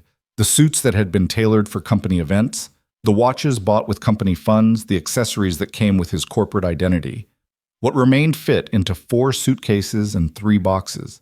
8 years of marriage, 8 years of life, reduced to luggage that barely filled the back of the taxi. The security guards inventoried everything he took, checking it against a list that Sarah Kim had provided. When Evan tried to take a photo album from the living room, one of the guards stopped him. That's not on your list. It's pictures of me, Evan protested. They're my memories. The guard checked his tablet. The album was purchased by Ms. Hale. She'll determine what to do with the photos. So Evan left without even his memories, without any physical evidence that this life had ever been his. On Sunday morning, he got an email from the Cole Logistics HR department. The subject line was Final Compensation Statement. He opened it with shaking hands. The email detailed his buyout and severance. $3.2 million for his equity stake, $300,000 in severance, minus taxes and minus several expense charges that the company was clawing back. Business dinners with Melissa. Personal shopping charged to his corporate card. A weekend trip to Vegas that he'd labeled as a business conference, but which had no legitimate business purpose. By the time all the deductions were made, his total payout was $3.1 million. It would be direct deposited into his personal account within 30 days, pending his signature on the non-disclosure agreement and a comprehensive release of all claims. $3.1 million. It was more money than most people saw in a lifetime. But for a man who'd thought he was worth $48 million, who'd lived like he had unlimited resources, who'd spent money like it was infinite, it felt like nothing at all, especially when he calculated what it meant. After taxes, maybe $2 million. After paying off the personal debts he'd racked up, the credit cards, the personal loans he'd taken to maintain his lifestyle between salary payments, maybe $1.6 million. After finding a place to live and buying a car and replacing all the things he'd left behind, maybe $1.2 million. $1.2 million to restart his entire life. At 42 years old, with a ruined reputation and a criminal investigation hanging over his head. On Sunday afternoon, Evan sat in his hotel room and searched for apartments he could afford. Not penthouse luxury anymore. Studio apartments in neighborhoods he'd driven through but never considered living in. Places with street parking and shared laundry and walls thin enough to hear neighbors arguing. His phone buzzed. An email from Mara, the first direct communication he'd had from her since the courthouse. Evan, I wanted to reach out before everything becomes final. I'm not writing this to hurt you or to gloat. I'm writing because we spent 8 years together, and that deserves something more than lawyers and legal documents. I meant what I said in court. I did love you. I loved your ambition, your confidence, your vision. I loved the way you talked about building something that mattered. When you needed funding, I gave it because I believed in you, not just in the business, but in you as a person. I made myself small because I thought that's what love was, sacrifice. I thought if I stepped back, you could step forward. I thought if I hid my abilities, yours would shine brighter. I thought I was being a good partner. But somewhere along the way, the act became real. I wasn't pretending to be invisible anymore. I actually was invisible. You looked at me and saw nothing because I'd become nothing. And the worst part is, I let it happen. I enabled it. I made myself complicit in my own erasure. I don't blame you for everything, Evan. I played my role in this disaster too. But I do blame you for the courthouse. I blame you for standing under oath and calling my contribution nothing. I blame you for trying to take what was mine and pretending it was generosity. I blame you for Melissa and for the countless small cruelties that told me I didn't matter. The company will be fine. I'm going to bring in new leadership, restructure some operations, and move forward. David Park is staying on. He's talented, and he wasn't part of the deception. Tom Bradley and the others have already confirmed their continued partnerships. Cole Logistics will survive and probably thrive. What you do next is up to you. You're not incompetent, despite what you probably think right now. You have real skills and real talent. You just built them on someone else's foundation and forgot to check if that foundation was solid. I hope you find whatever you're looking for. I hope you learn from this. And I hope someday you meet someone and actually see them instead of seeing what you need them to be. Goodbye, Evan. Mara. Evan read the email 3 times, each word a small knife cutting away at what remained of his self-image. She was right about everything. He had forgotten to check the foundation. He had seen what he needed to see. He had built his identity on her sacrifice and called it his achievement. He started typing a response a dozen times and deleted it each time. What could he say? Sorry didn't cover it. Explanations felt like excuses. Promises of change rang hollow. In the end, he wrote nothing. He closed his laptop and lay on the hotel bed, staring at the ceiling and listening to planes take off outside his window, carrying people toward new lives, while his old life finished crumbling into dust. On Monday morning, Evan signed the non-disclosure agreement and the release of claims.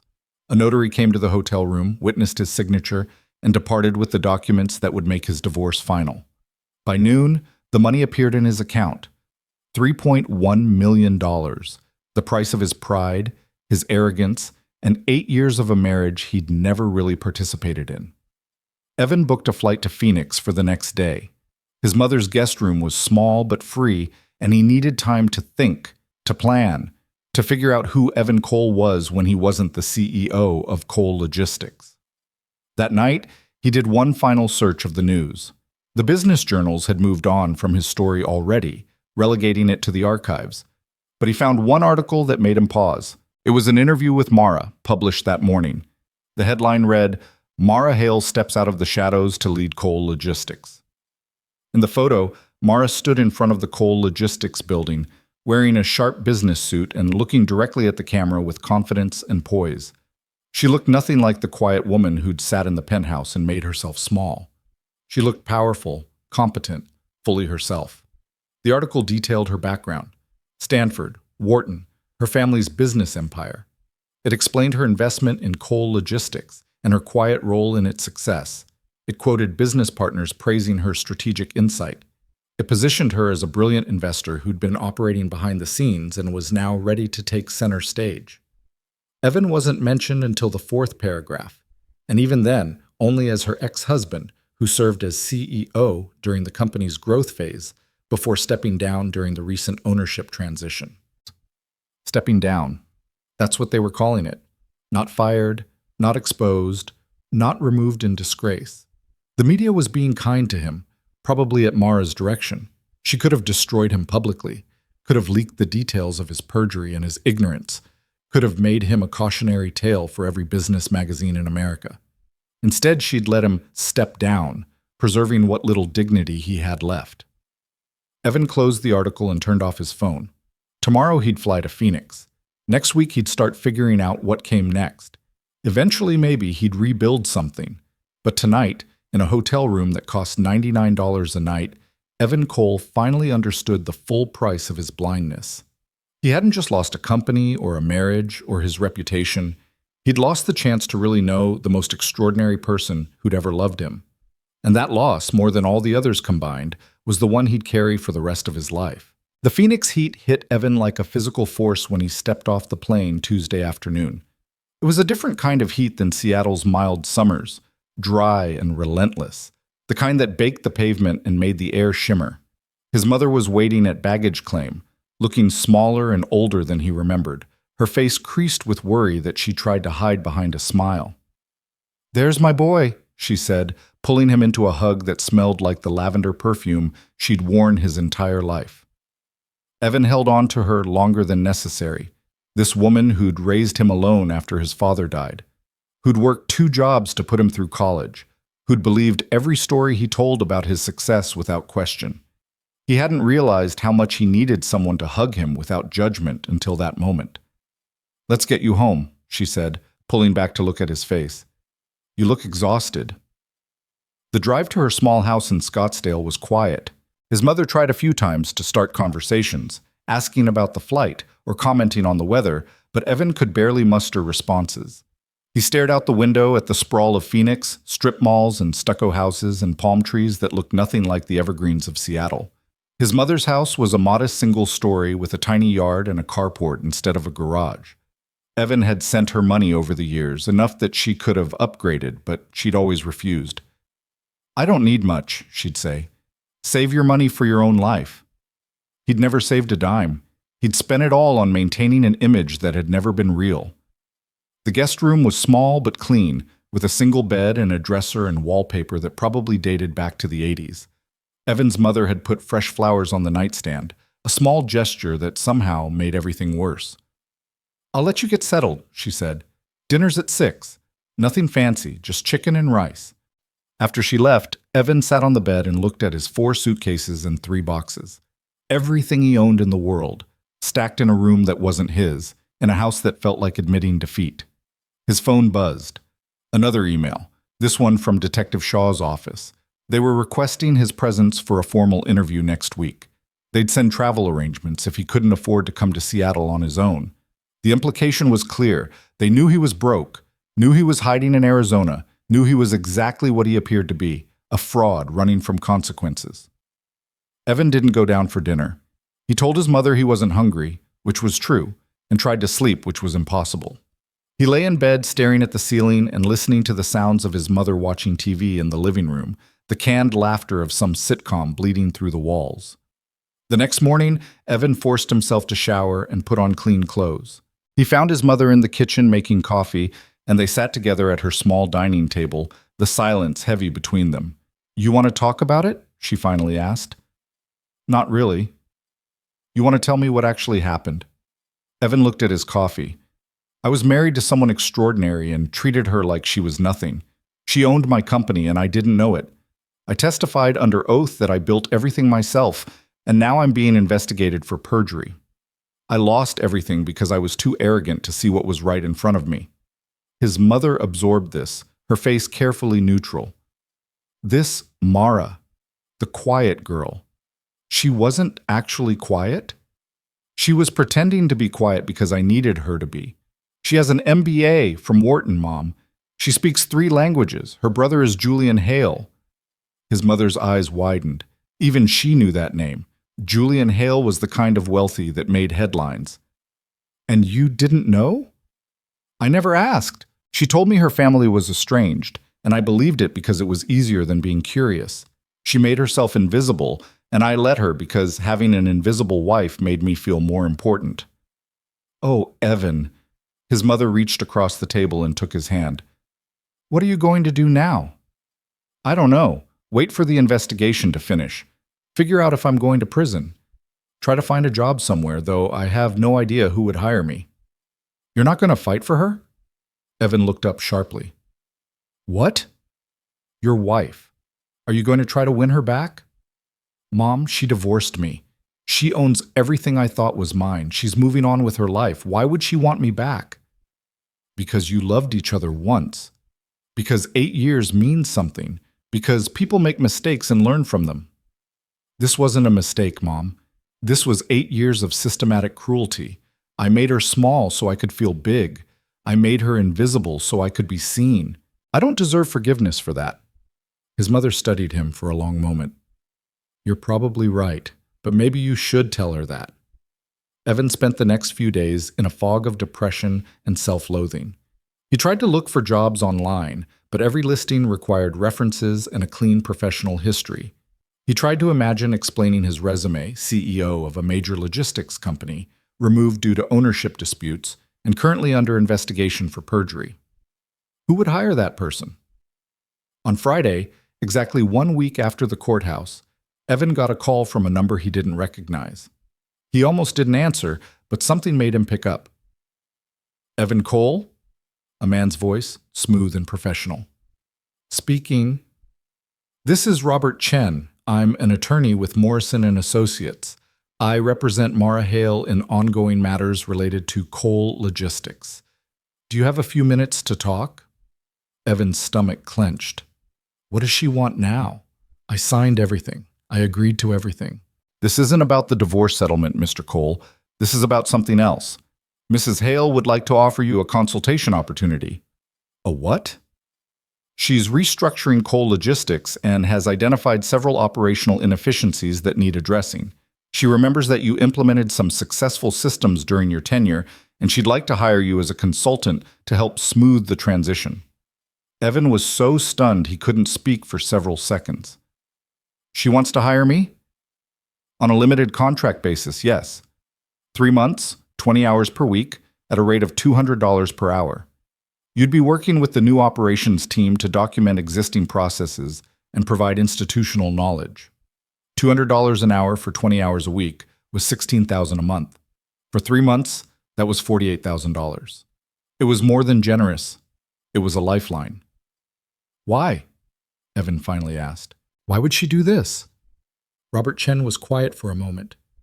Ms. Hale didn't share her reasoning with me, Mr. Cole, but if I had to guess, I'd say she believes the company will benefit from your operational knowledge, and she's pragmatic enough to separate business value from personal history. I don't deserve this. That's probably something you should discuss with Ms. Hale, not me. Are you interested in the position? Evan's pride wanted to say no. His pride wanted to reject the charity, to walk away with his head high, to prove he didn't need her help.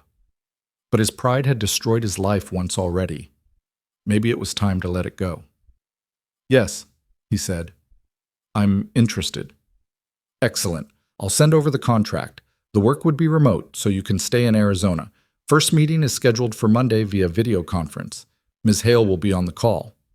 After hanging up, Evan sat in the guest room and tried to process what had just happened. Mara was offering him work. Was not out of obligation. The divorce was final. She owed him nothing. Not out of spite. She could have left him to drown.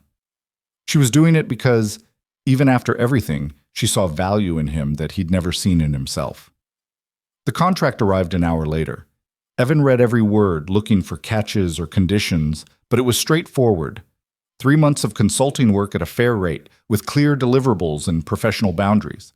There was a clause about maintaining confidentiality and another about professional conduct, but nothing punitive or demeaning. He signed it and sent it back before he could change his mind. On Monday morning, Evan set up his laptop in his mother's dining room and logged into the video conference at 9 a.m. sharp. His heart was pounding so hard he could feel it in his throat. When the video connected, Mara's face appeared on screen, and Evan had to force himself to breathe. She looked different than she had in court, more relaxed, more herself. She wore a simple black sweater and her hair was down around her shoulders. Behind her, he could see an office that wasn't his old CEO office, somewhere new. "Hello, Evan," she said, her voice neutral and professional. "Hi, I wasn't expecting this." "I'm sure you weren't." She glanced down at something off screen. Before we begin, I want to establish some ground rules.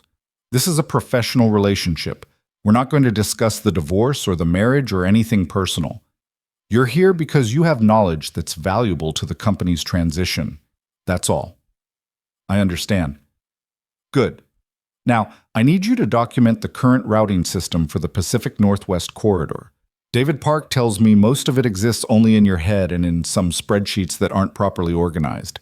That's a problem for continuity. For the next hour, they talked logistics. Evan explained his routing systems, the efficiency algorithms he'd developed, the relationships with specific dock supervisors that made certain routes work. Mara listened, asked sharp questions, and took notes. She was all business, completely professional, and somehow that made it harder. This was the real Mara, the one he'd never seen. Competent, focused, brilliant. She understood logistics better than he'd realized, asking questions that cut straight to the heart of operational issues. "You built some good systems," she said at the end of the call. "They need refinement, but the core concepts are solid." "Thank you," Evan said quietly. Mara looked at him through the screen, and for just a moment, something personal flickered across her face. "I meant what I said in my email, Evan. You're not incompetent. You just needed to build on your own foundation instead of mine." Then she ended the call, and Evan sat staring at the blank screen, feeling something shift inside him. The consulting work became his routine. 3 times a week, he'd log in for video conferences with Mara or David or various members of the new operations team. He'd document processes, explain decisions, provide institutional knowledge. The work was humbling, reducing 8 years as CEO to a series of procedure manuals. But it was also clarifying. Stripped of the title and the ego, Evan could see his actual contributions. He had implemented good systems. He had developed efficient routes. He had built relationships that mattered. Those achievements were real, even if they'd been built on Mara's foundation. In his free time, Evan started reading everything he could about business ownership, corporate structure, and proper governance. He took an online course in corporate finance. He studied case law about fiduciary responsibility. He educated himself on all the things he should have known 8 years ago. 2 weeks into the consulting work, Detective Shaw called. "Mr. Cole, we've completed our investigation into your testimony." Evan's hand tightened on the phone. "And?" "We've determined that while your testimony was materially false, we don't have sufficient evidence to prove you knowingly committed perjury. The complexity of the corporate ownership structure and your demonstrated ignorance of your own company's finances suggests negligence rather than malice." Evan should have felt relieved, but mostly he felt empty. They were calling him negligent. They were saying he was too incompetent to have lied on purpose. "However," Shaw continued, "Judge Chen has requested that you complete a program on corporate governance and fiduciary responsibility as a condition of closing the investigation. It's not legally required, but it would look good in our final report." "I'll do it," Evan said immediately.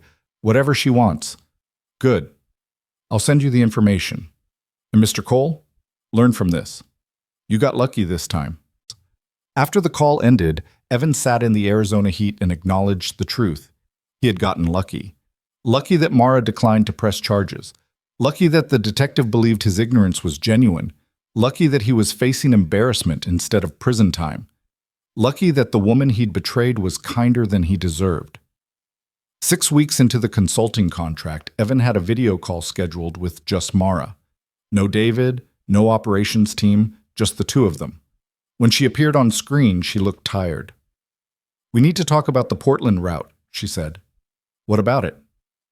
"Tom Bradley says the contract you were negotiating is more complicated than we thought.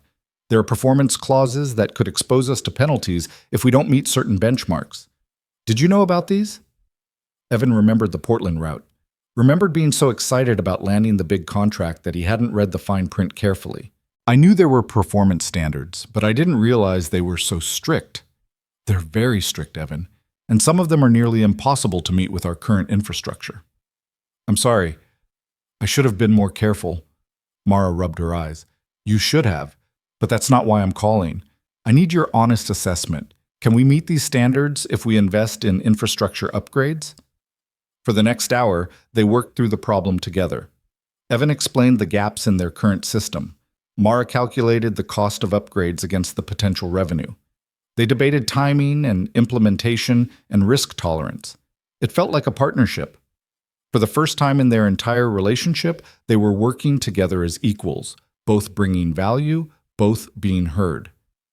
"I think we can do it," Mara finally said, "but it's going to be expensive. It'll pay off in 3 years if the projections hold." "That's a big if." "It's always a big if," Evan said. Evan Troskenes. "But you're smart enough to make it work." Mara looked at him through the screen, really looked at him. "Why did you never talk to me like this when we were married?" The question hung in the air between them. Evan could have deflected, could have changed the subject, could have hidden behind professional boundaries, but he owed her honesty. "Because I was terrified," he said quietly.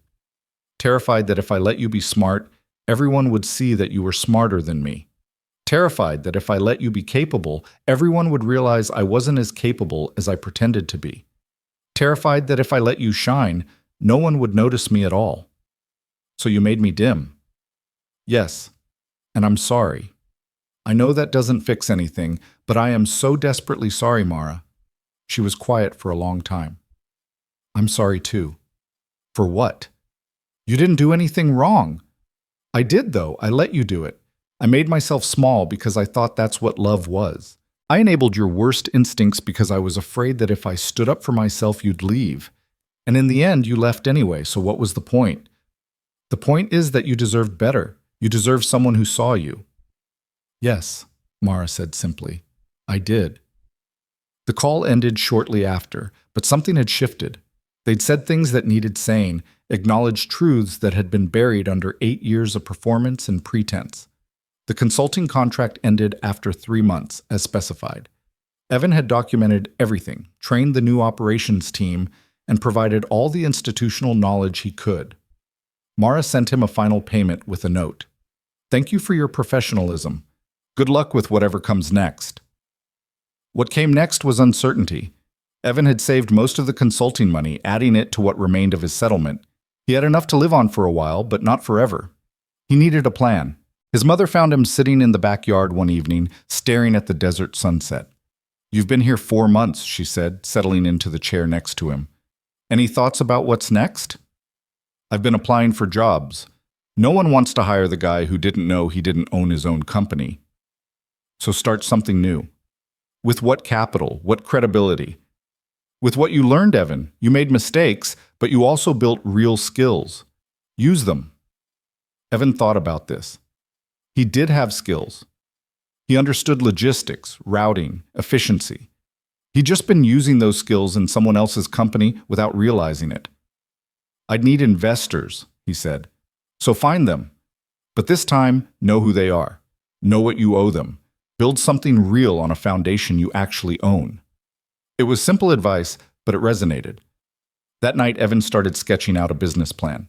Not for anything big or flashy, just a small consulting firm that would help mid-sized companies optimize their shipping and logistics. Something he could build slowly, carefully, honestly. 3 weeks later, he had a solid proposal and a list of potential clients. He started making calls, reaching out to contacts who might still take him seriously. The responses were mixed. Some people hung up when they heard his name, others were willing to listen. One of those people was Linda Chen from Northwest Distribution. She agreed to meet with him via video call, and Evan braced himself for rejection. "I heard what happened," Linda said without preamble. "The whole industry heard what happened. I know. I understand if you don't want to work with me." "Actually, I called Mara before agreeing to this meeting." Evan's stomach dropped. "You did?" "I wanted to know if you were trustworthy.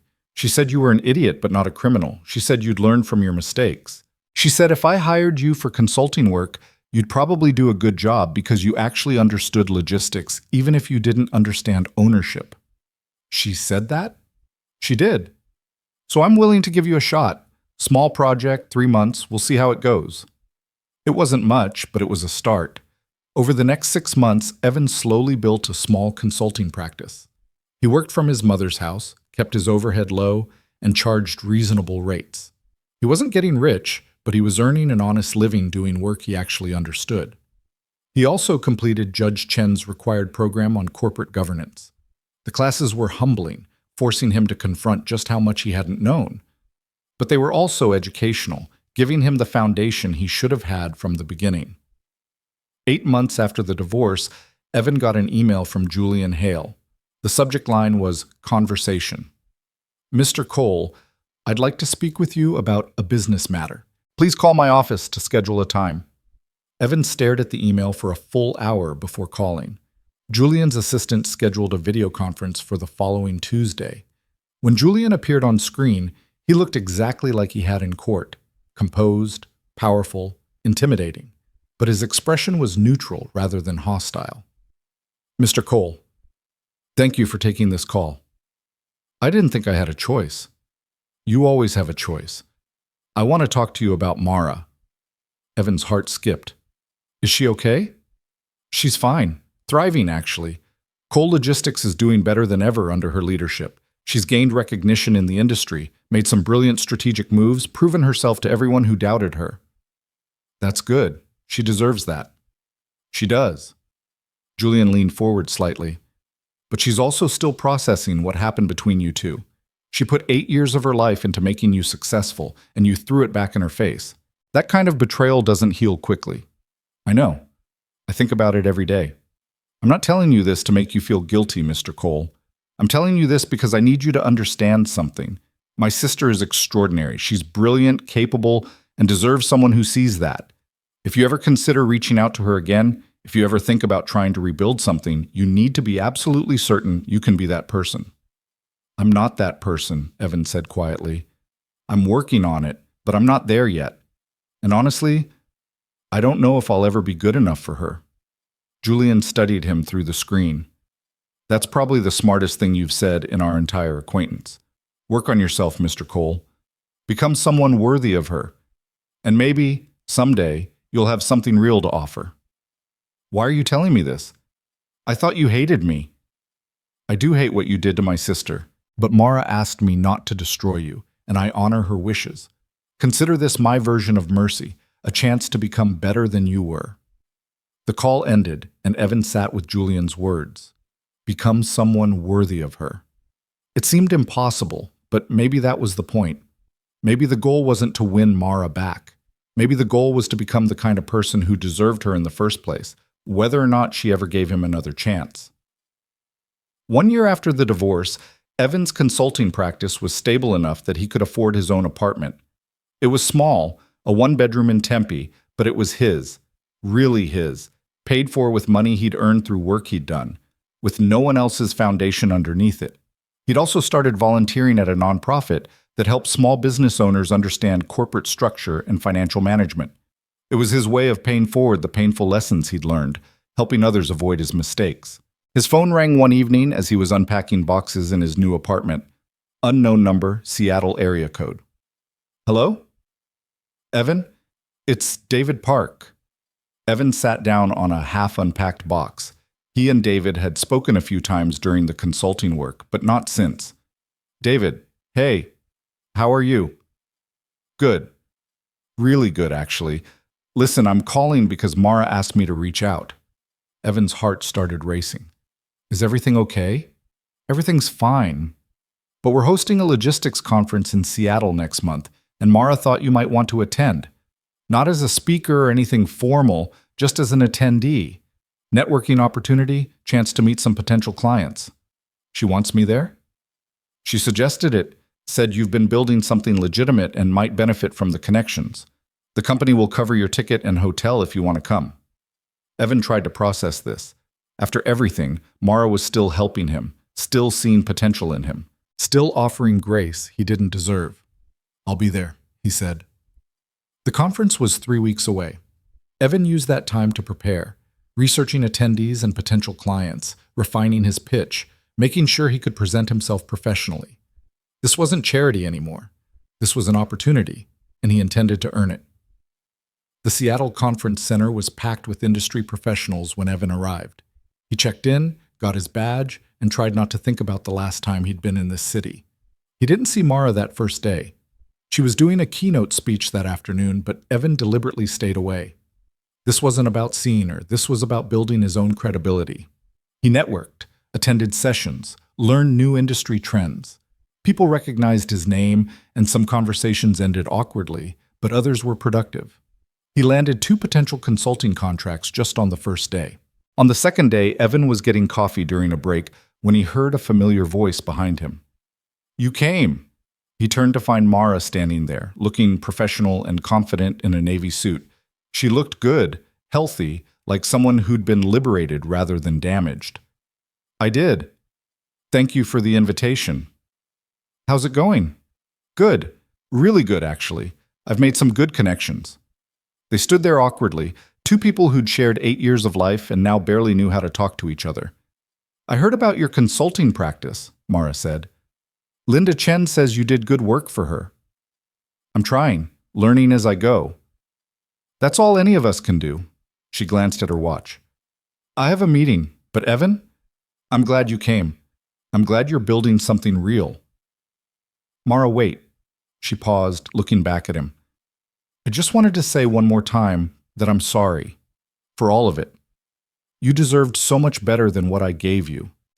She smiled, but it was sad. "I know, but I also know you're trying to be better. That counts for something." Then she was gone, swept up in a group of executives heading toward a conference room. Evan watched her go and felt something settle inside him. He'd said what he needed to say. She'd heard him. They were both moving forward with their lives, separately but not bitterly. It wasn't redemption, exactly. He couldn't undo 8 years of making her invisible. He couldn't erase the courthouse or the lies or the fundamental betrayal of their marriage. But he could be honest about his failures. He could build something real on his own foundation. He could become someone who deserved extraordinary people instead of diminishing them. That evening, Evan stood outside the conference center and looked up at the Seattle sky. The rain had stopped, and for the first time in over a year, he felt something like hope. His phone buzzed with an email. A potential client wanted to schedule a meeting. Another networking contact was following up on a conversation they'd had. His calendar was filling up with opportunities he'd earned through honest work. Evan Cole had lost everything: his company, his marriage, his reputation, his pride. He'd been stripped down to nothing and forced to see himself clearly for the first time in his adult life. What he'd found underneath the arrogance and the borrowed success was smaller than he'd thought, but it was real. And real was something he could build on. He'd never get Mara back. He understood that now. She'd moved on to a life where she could be fully herself, brilliant and capable and seen. She didn't need him, and she certainly didn't need to save him again. But maybe, someday, he'd become someone who could meet an extraordinary person and actually see them. Someone who could build a partnership instead of a hierarchy. Someone who understood that making others shine didn't diminish your own light. Evan walked back to his hotel through the Seattle streets, carrying nothing but the lessons he'd learned and the future he was slowly building, one honest step at a time. It wasn't the empire he'd once claimed. It wasn't the grand success story he'd thought he was living, but it was his. Really, truly his. And that, he was finally learning, was enough.